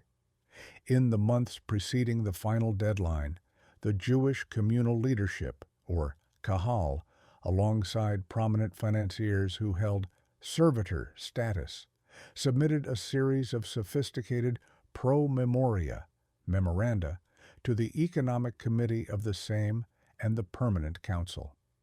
These documents utilized the vocabulary of the late Enlightenment, specifically the utility principle, to argue that the community was an indispensable component of the Commonwealth's national forces. The petitioners presented empirical data demonstrating their role in the circulation of the capital, noting that Jewish brokers facilitated over 60% of the grain trade along the Vistula and provided the primary source of short-term credit for the debt-ridden Polish treasury. They argued that their removal would result in a pustka handlowa, commercial vacuum, that the underdeveloped Christian burgery was currently incapable of filling. However, these arguments of economic necessity were systematically dismissed by the state's reformers, who prioritized homogeneity over fiscal efficiency. The Permanent Council, influenced by the burgeoning school of Cameralism, viewed the presence of a legally autonomous and culturally distinct mercantile class as an obstacle to the creation of a national middle class. The government's logic was that the apparent utility of Jewish trade was a symptom of the state's internal weakness rather than a sign of economic health. In the view of the patriotic reform movement, the long-term stability of Poland required a natural social hierarchy where the urban artisan and merchant classes were exclusively Christian and fully integrated into the state's military and fiscal systems. Consequently, the Jewish community's specialized economic role was redefined from a utility into an interference that prevented the organic growth of the Polish burgery. The rejection of the utility argument was further solidified by the shift toward physiocratic economic theory among the Polish elite. This doctrine categorized commerce as a sterile activity compared to the productive labor of agriculture and state-regulated industry. By framing Jewish mercantile activity as unproductive mediation, the state was able to devalue the community's contributions to the national wealth. The ideological drive for order dictated that the state must be composed of transparent, legible social groups that could be easily taxed and conscripted. The Jewish community's reliance on decentralized trade networks and private noble protections made them illegible to the new administrative machinery. The state's architects concluded that it was better to endure a temporary economic contraction than to allow the continued existence of a status in statu, a state within a state, in the heart of the capital. The failure of these negotiations marked the end of negotiated mercantilism in Poland. The Jewish leaders had offered to increase their poll tax contributions and accept higher municipal duties in exchange for residency rights, but the crown remained unmoved. The state's commitment to administrative homogeneity was absolute, viewing the expulsion as a purification of the urban social body. By the summer of 1775, it was clear that no amount of economic data or financial inducement could overcome the government's desire for a unified, standardized citizenry. The utility of the community had been rendered obsolete by a new definition of statecraft that equated national survival with the total exclusion of non-assimilated elements.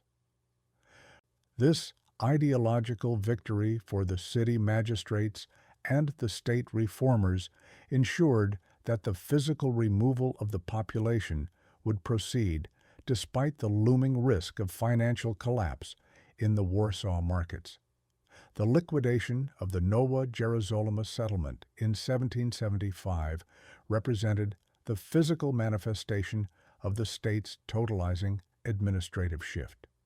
This enclave, which had materialized as a sophisticated urban competitor to the Warsaw core, was subjected to a specialized liquidation commission that operated under the dual authority of the marshal's office and the treasury.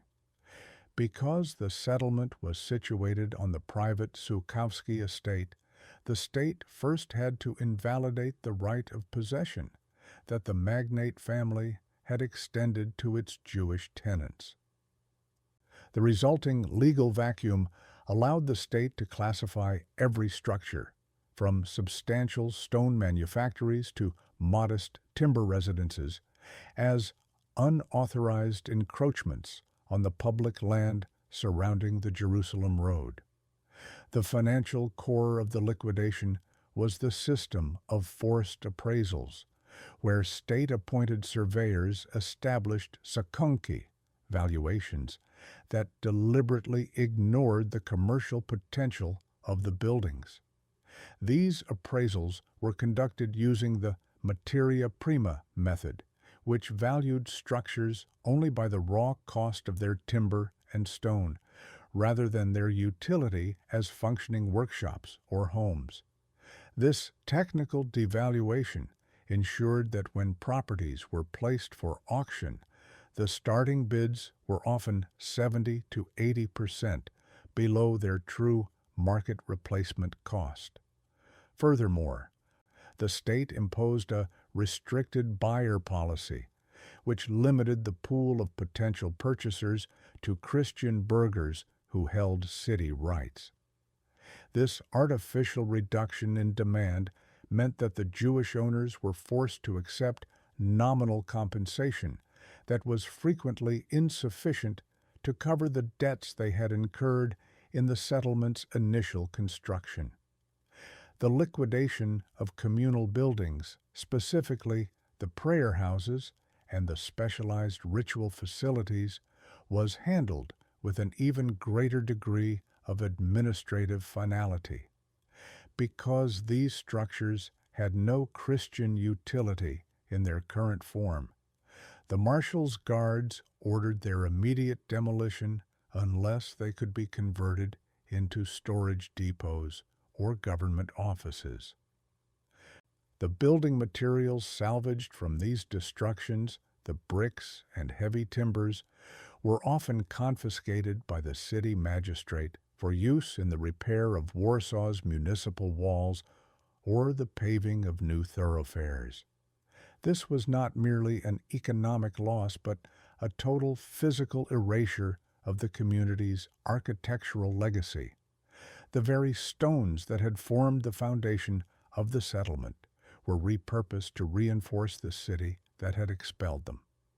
By the final weeks of the 1775 Mandate, New Jerusalem had been transformed from a thriving mercantile district into a landscape of empty lots and skeletal remains.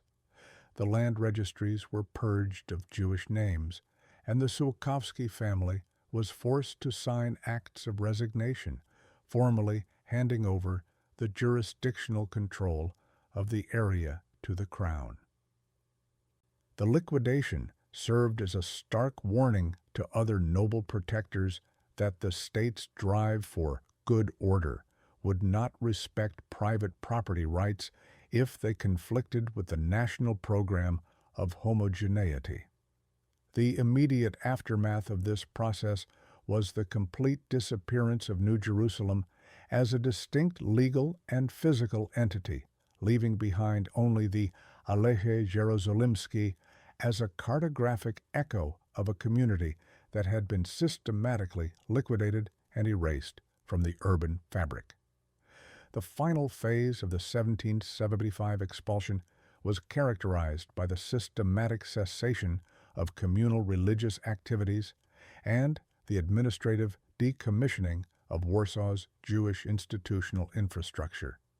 As the 90-day ultimatum approached its conclusion, the Kahal, or Communal Governing Board, was tasked by the Commission of the Marshal with overseeing the orderly dissolution of the city's various skole and Beth Midrashim.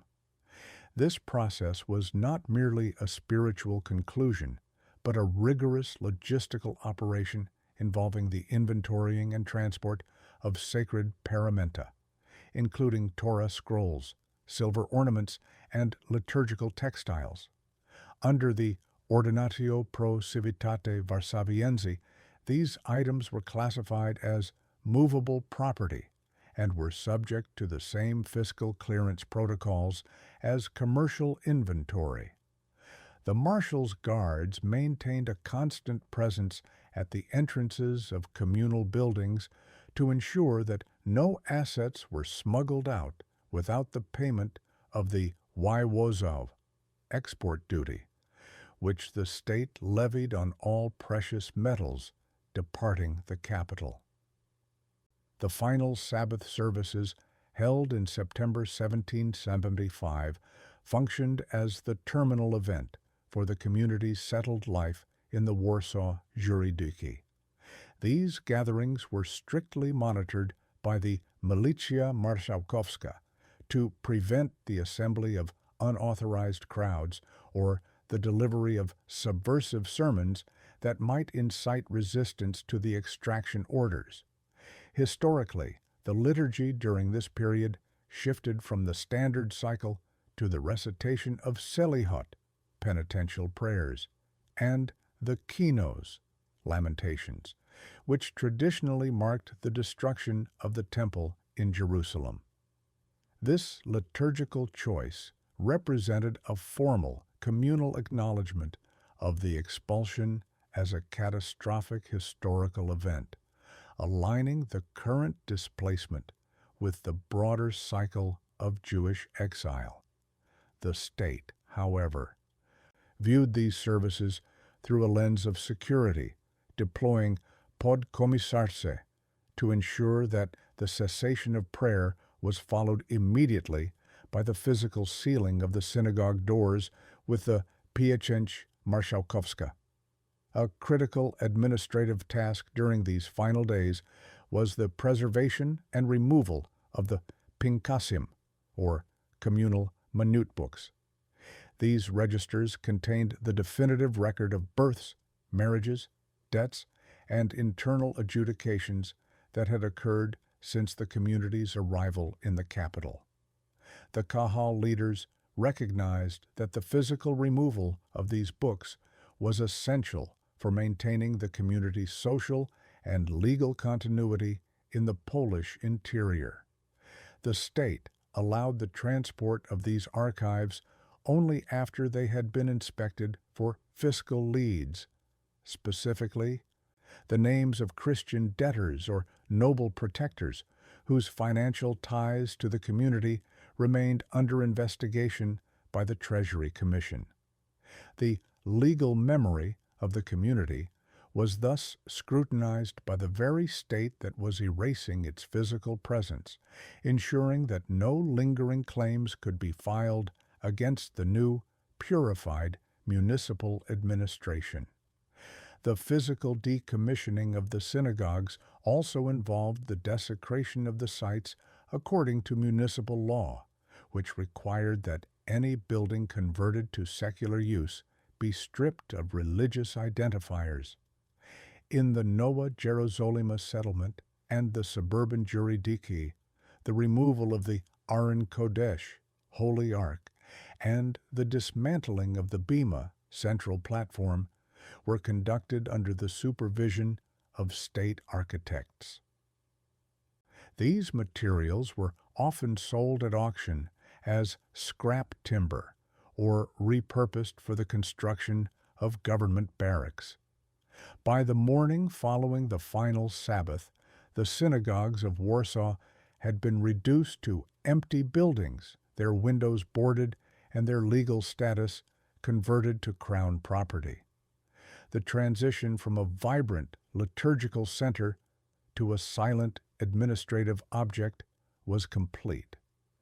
The community, now stripped of its institutional anchors, was prepared for the physical extraction toward the southern frontier, leaving behind an urban landscape where the only remnants of their presence were the legal voids in the city's new census records. The physical extraction of the Jewish community from Warsaw in the autumn of 1775 was a logistical operation governed by the orderly regulations issued by the Office of the Marshal. These regulations mandated a phased withdrawal to prevent the complete blockage of the city's primary arteries, specifically the Krakowski Przedmieście and the routes leading to the Vistula riverbanks. The departure was organized into groups based on the specific Juridika or suburban district from which the residents were being removed. This structured exit was intended to facilitate the final verification of extraction certificates at the Rogatki, the city's toll gates and barriers.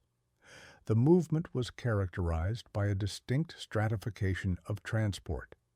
The mercantile elite and those with residual liquid capital utilized supply wagons and horse-drawn carriages to transport the remnants of their household goods, while the impoverished majority, specifically the day laborers and displaced artisans, were forced to proceed on foot, carrying only what could be secured in hand-carried bundles or small carts.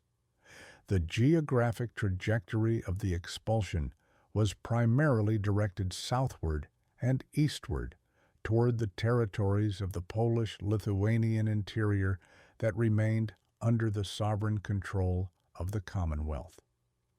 For many, the first major logistical hurdle was the crossing of the Vistula. Since the permanent bridge infrastructure was limited, many convoys utilized the pontoon bridges or specialized ferries to reach the Praga district on the eastern bank.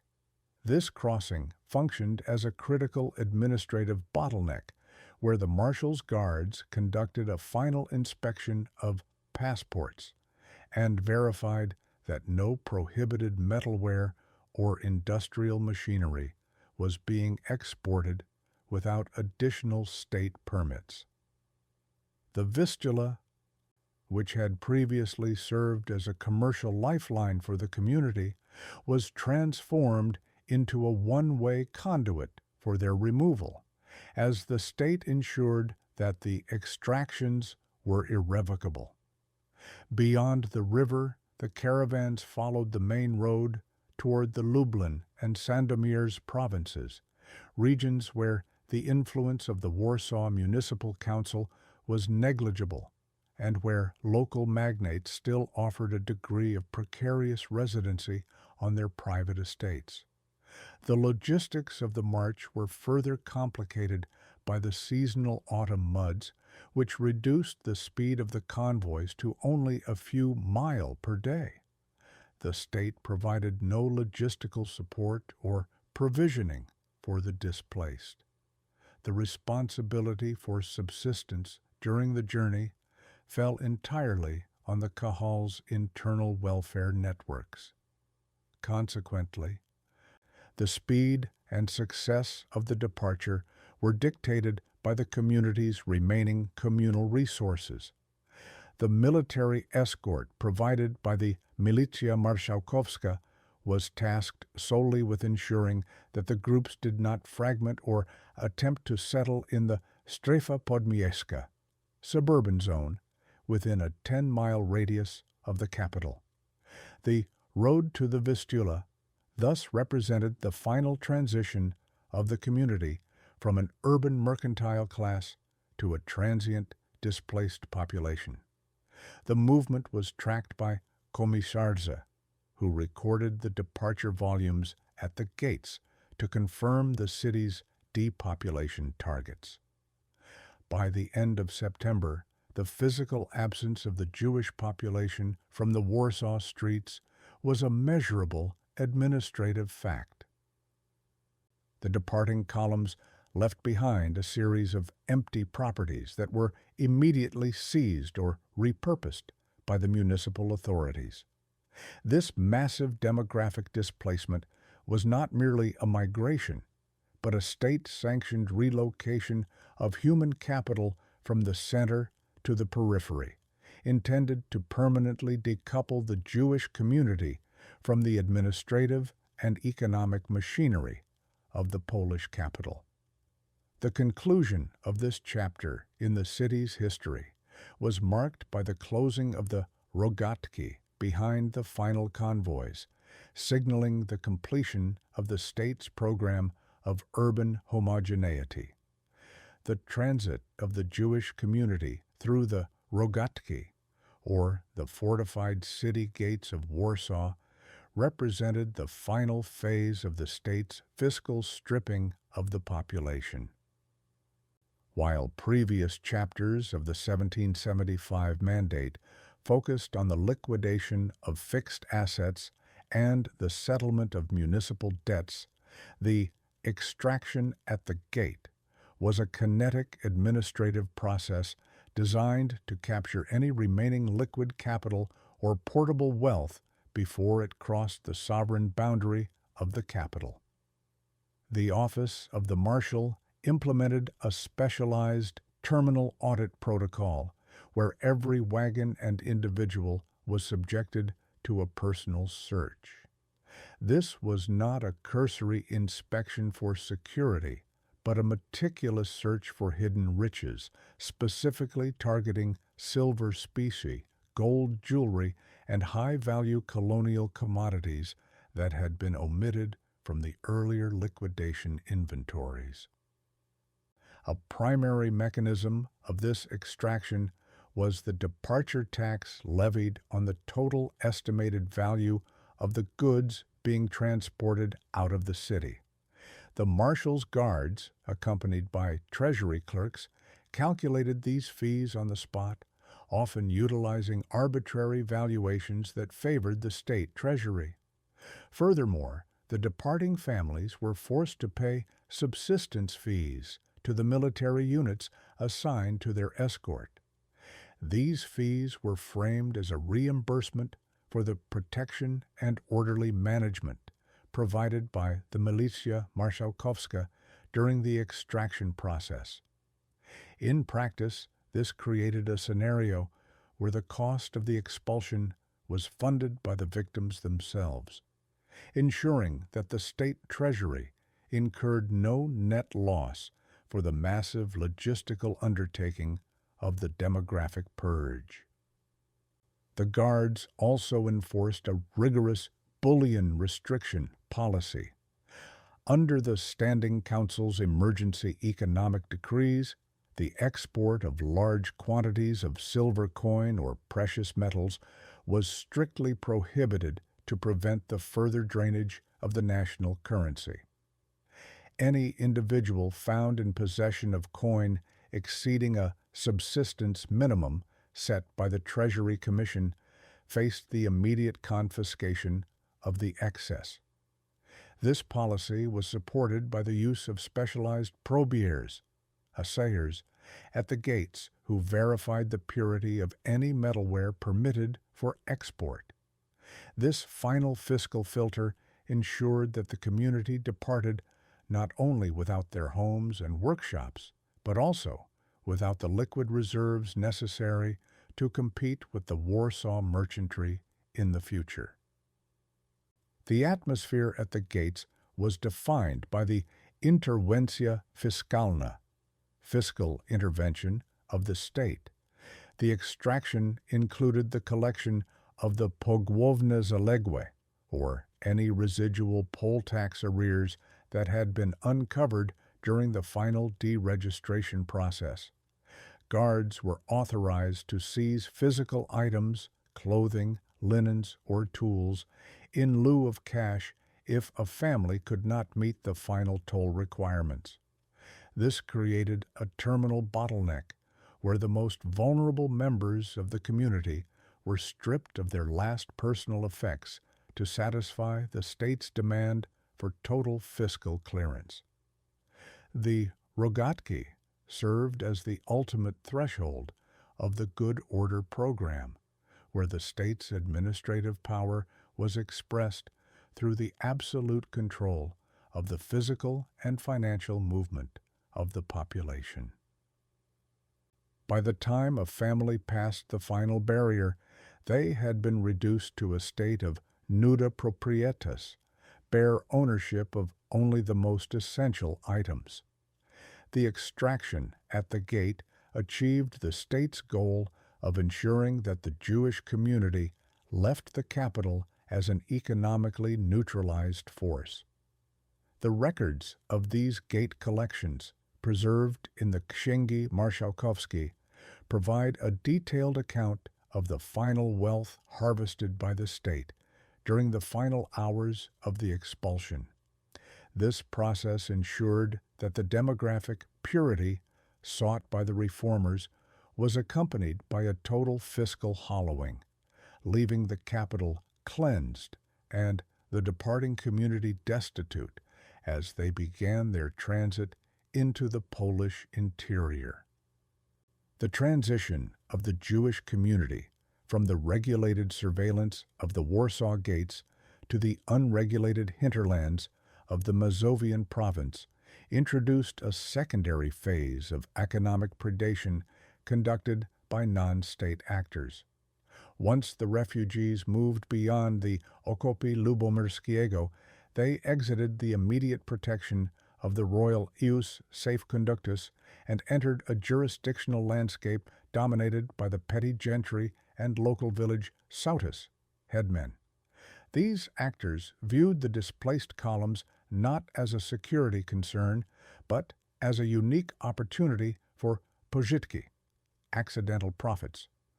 This exploitation was facilitated by the legal vacuum that existed between the capital's administrative boundary and the next major jurisdictional center.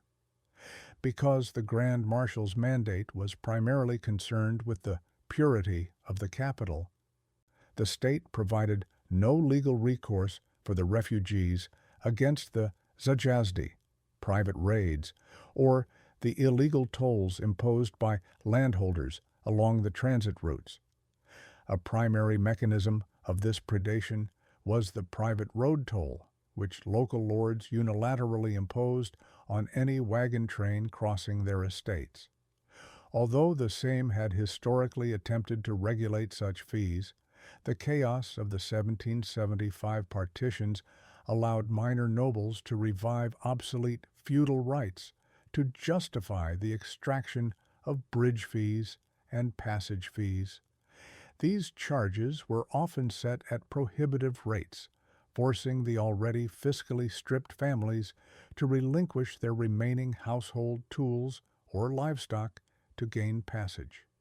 Furthermore, the forced high prices for essential resources, such as forage for horses and potable water, became a systematic method of wealth transfer.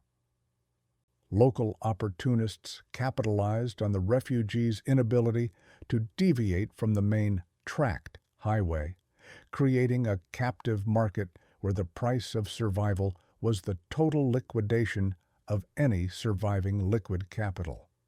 Beyond financial extortion, the convoys were targeted by luźni ludzi, vagabonds and disenfranchised individuals who existed on the periphery of the Polish social order.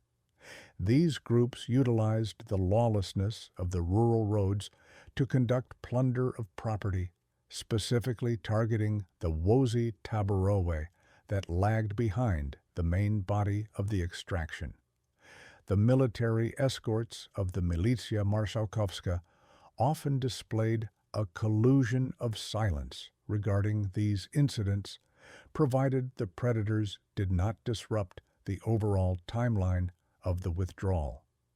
In some documented instances, the guards themselves participated in extortion, demanding drink money or fees for vigilance to prevent the very thefts they were supposedly tasked with deterring.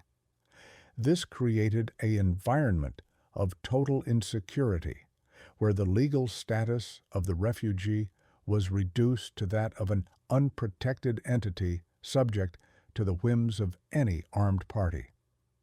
The exploitation also took the form of fraudulent legal claims.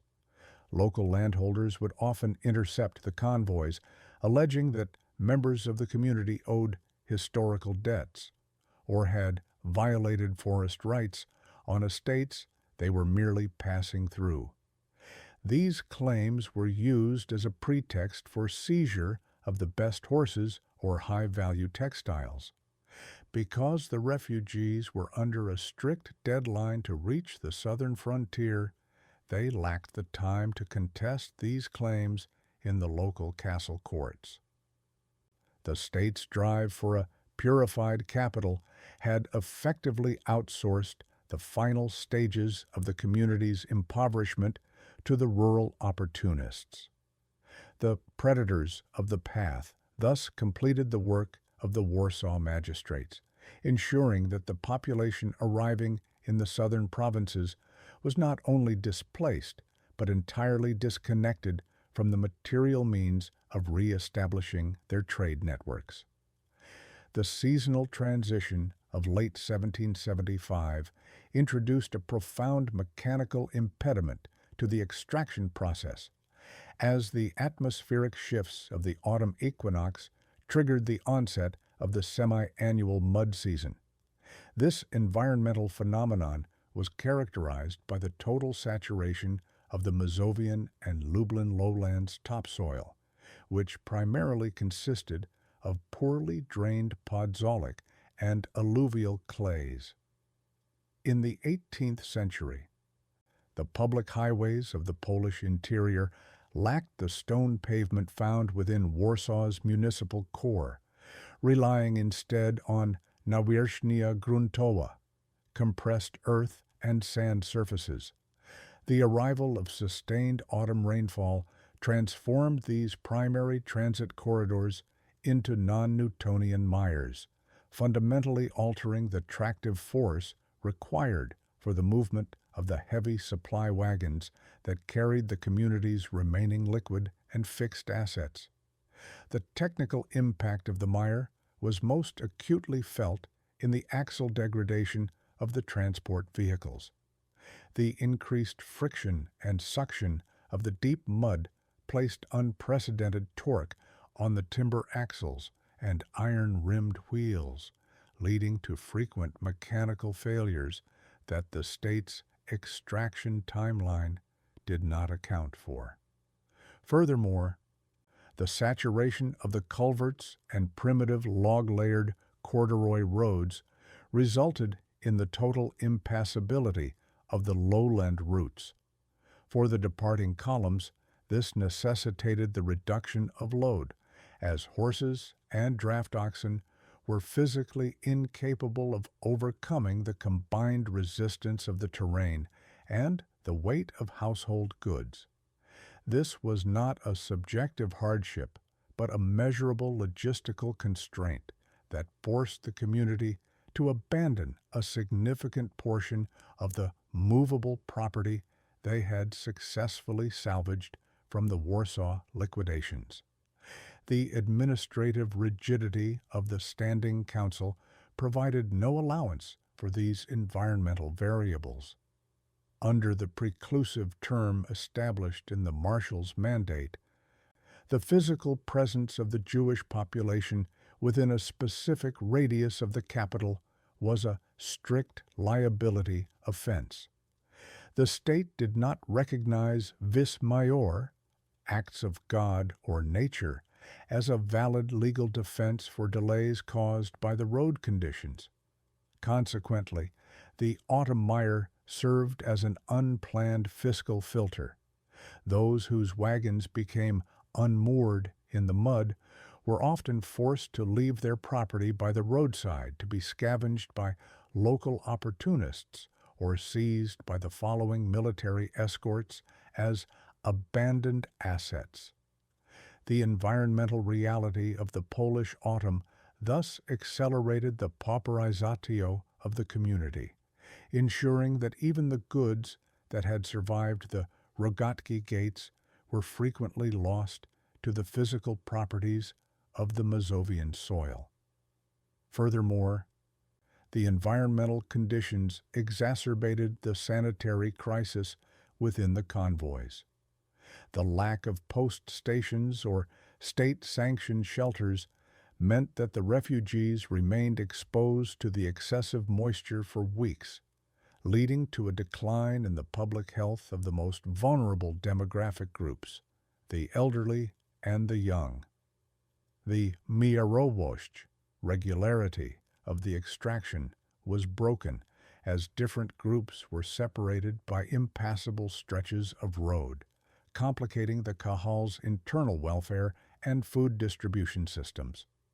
By October 1775, the road to the Vistula had become a site of terminal logistical exhaustion.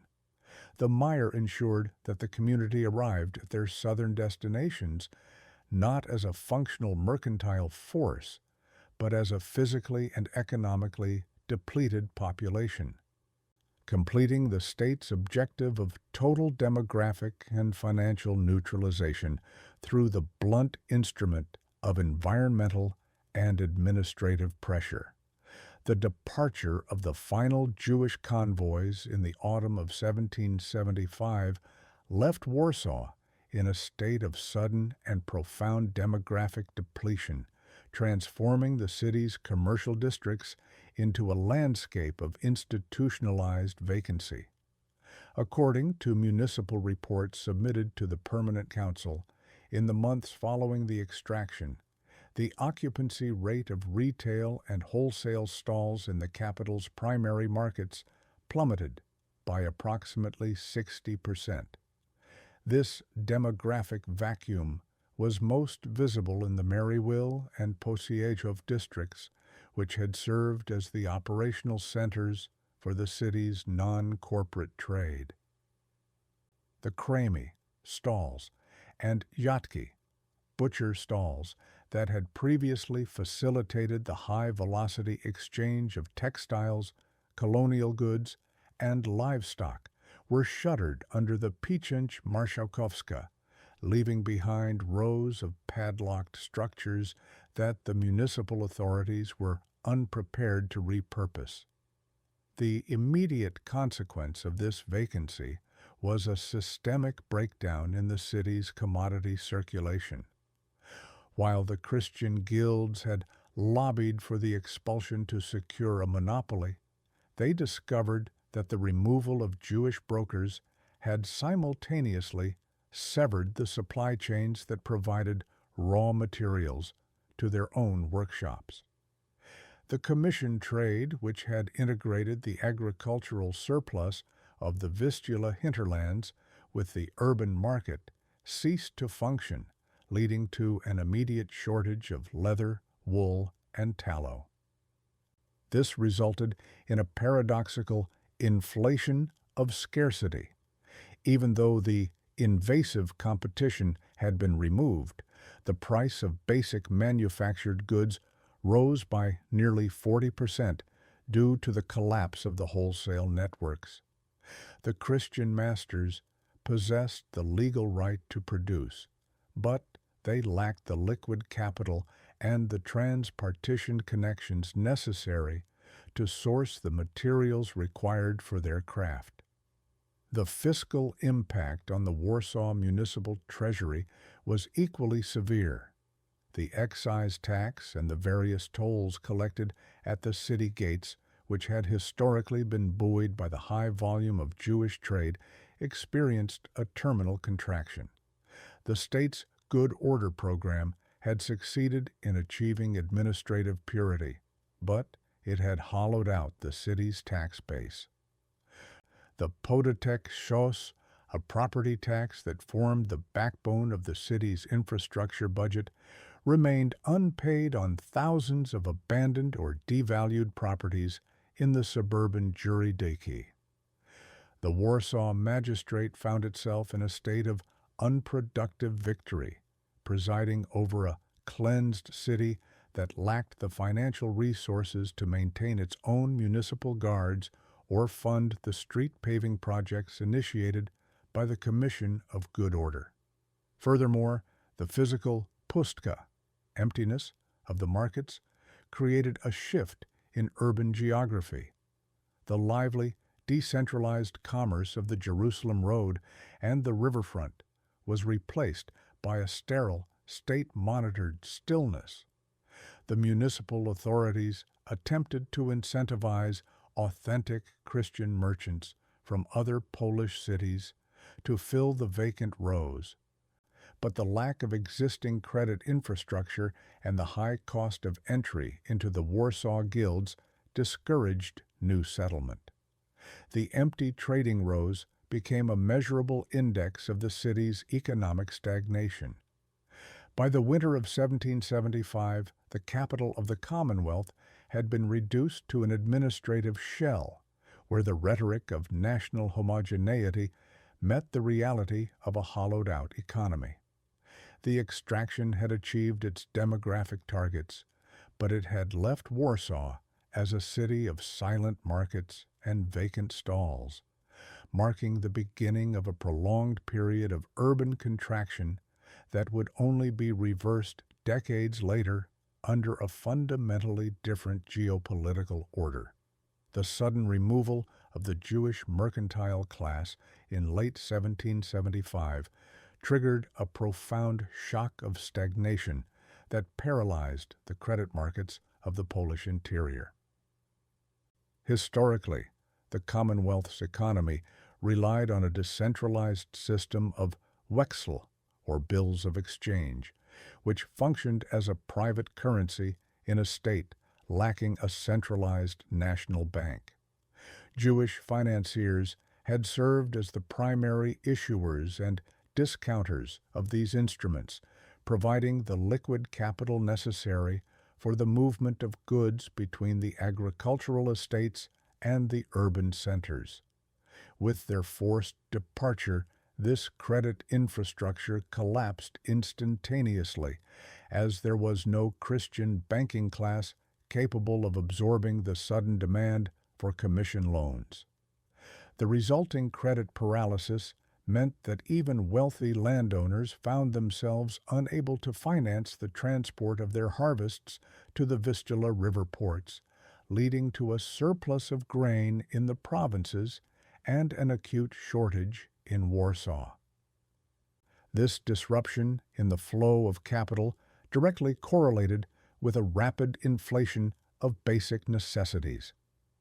In the absence of Jewish intermediaries who had managed the scup, wholesale purchasing, of salt, tallow, and wool, the cost of these commodities surged as Christian merchants were forced to rely on more expensive and less efficient supply lines.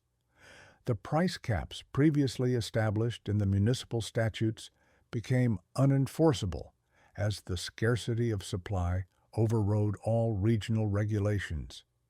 The Christian guilds, while legally protected, discovered that their reliance on high-interest provizia from the few remaining noble-owned banks made it impossible to maintain the lower price points of the previous era.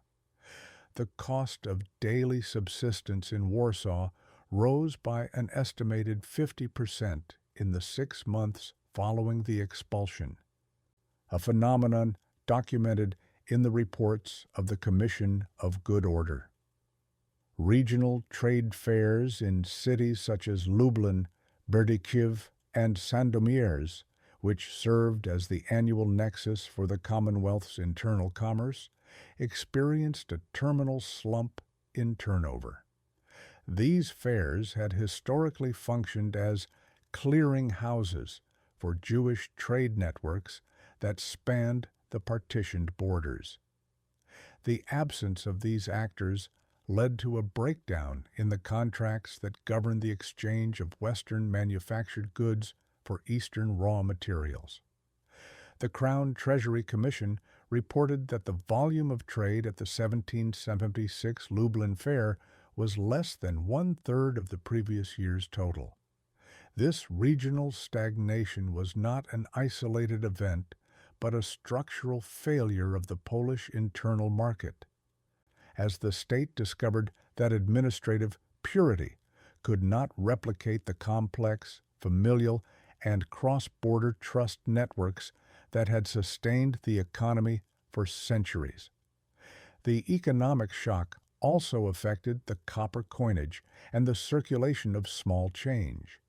Jewish money changers had historically ensured the availability of fractional currency required for local retail trade. Their removal led to a small change crisis, where artisans and consumers were unable to complete minor transactions due to a lack of physical specie. The Standing Council attempted to mitigate this by issuing new royal bilety notes, but these lacked the bona fides, good faith, required for widespread acceptance in the provinces. The 1775 expulsion thus proved to be a regressive economic event, where the state's desire for social homogeneity resulted in a return to more primitive, barter-based exchange patterns.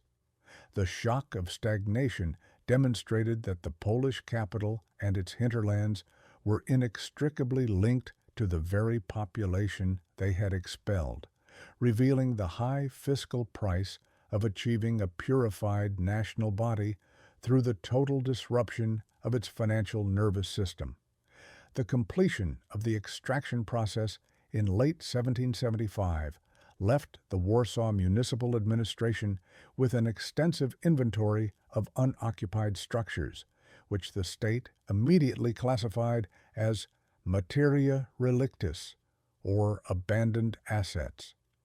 Under the emergency decrees of the Permanent Council, the title to these properties was transferred to the Crown through the legal principle of escheat, which allowed the state to claim the holdings of individuals who had been stripped of their residency rights.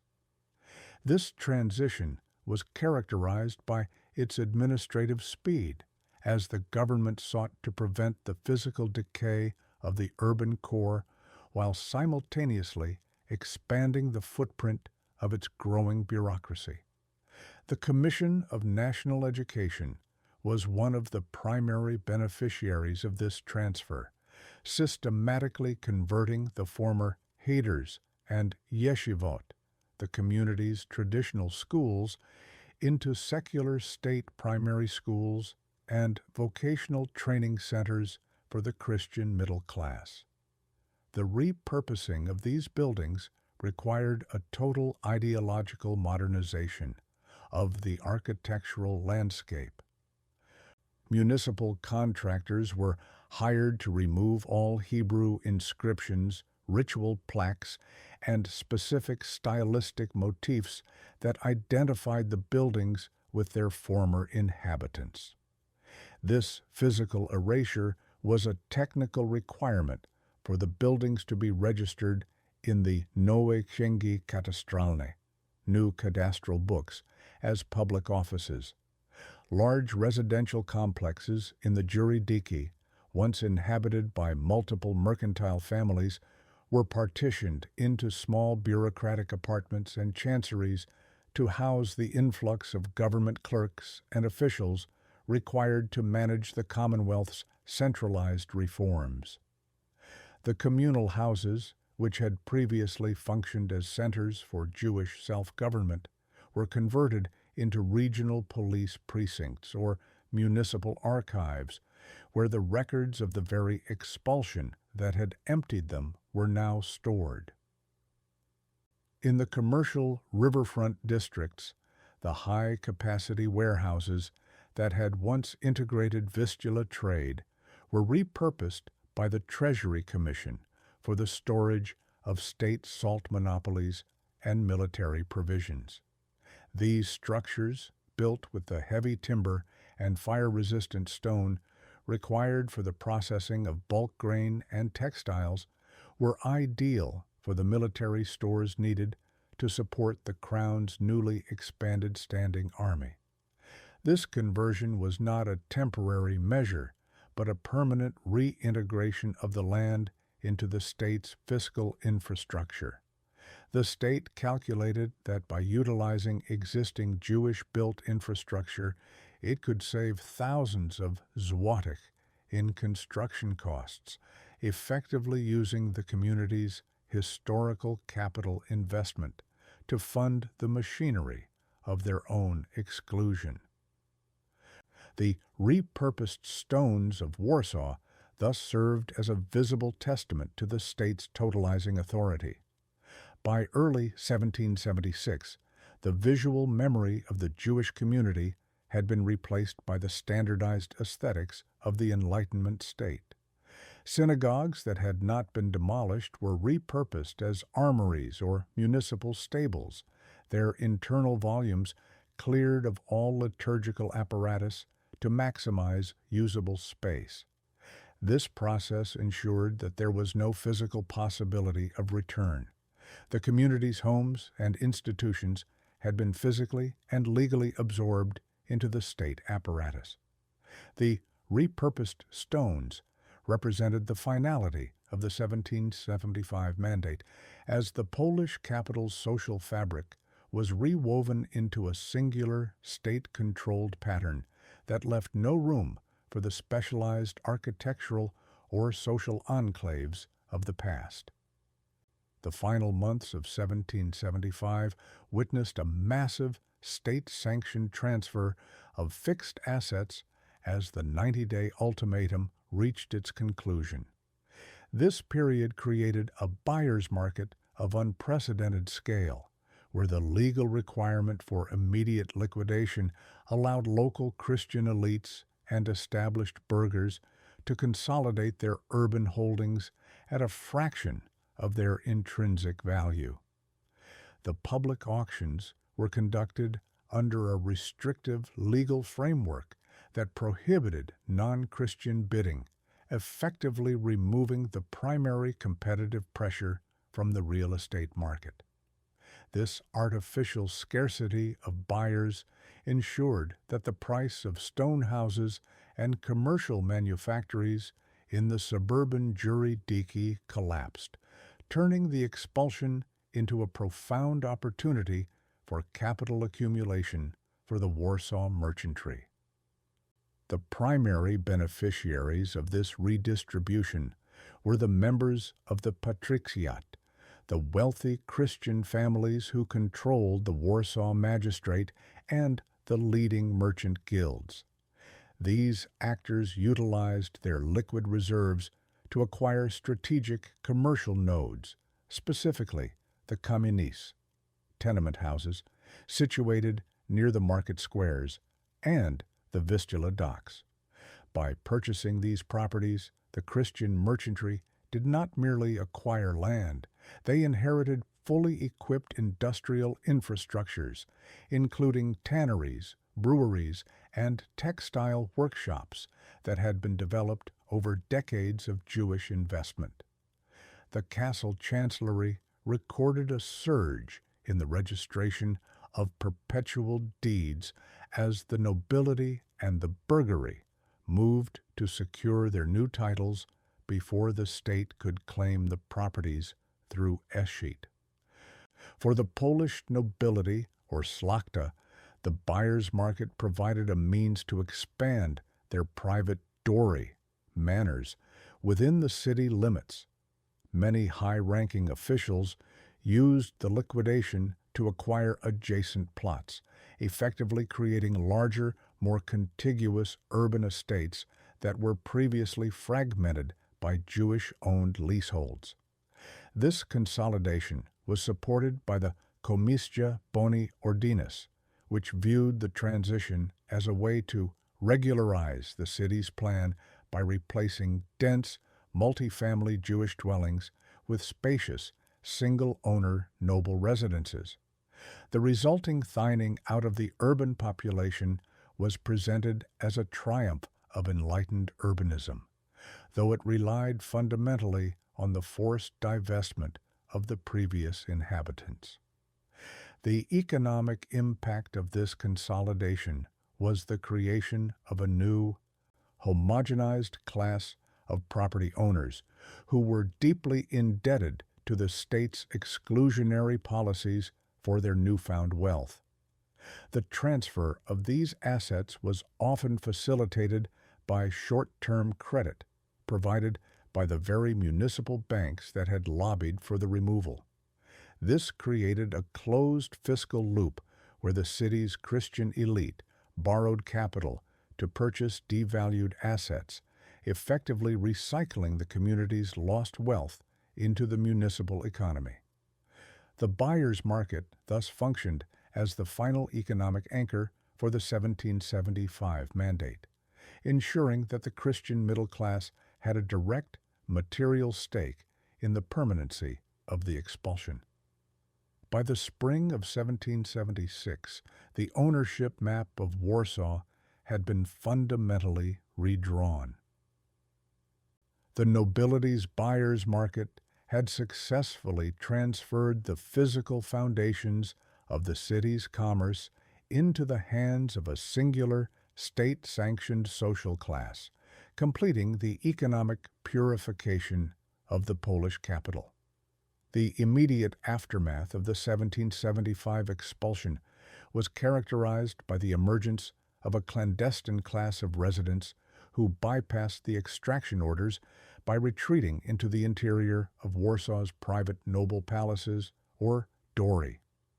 While the state's administrative census had identified and deregistered thousands for removal, the enforcement of these decrees collided with the deeply entrenched principle of nietykalność domowa, the physical inviolability of a nobleman's residence. High-ranking magnates, who remained dependent on the specialized services and credit lines provided by Jewish artisans and financiers, utilized their domestic immunity to harbor unauthorized individuals as domestic servants or private clerks. This shift transformed the Jewish presence in the capital from a public, commercial entity into a hidden, household-based demographic that operated in the shadows of the very elites who sat on the permanent council. The mechanics of this clandestine residency relied on the komorn system, an informal arrangement where individuals rented space in the basements, attics, and back buildings of noble-owned tenements. Unlike the open markets of New Jerusalem, these secret residents operated within a night economy, conducting their trade behind shuttered windows to avoid detection by the Milicja Marszałkowska. The Grand Marshal's office noted with increasing frustration that while the Rogatki gates remained closed to non-Christian arrivals, the total volume of manufacturing in certain sectors, such as goldsmithing and tailoring, did not decline in proportion to the number of people expelled.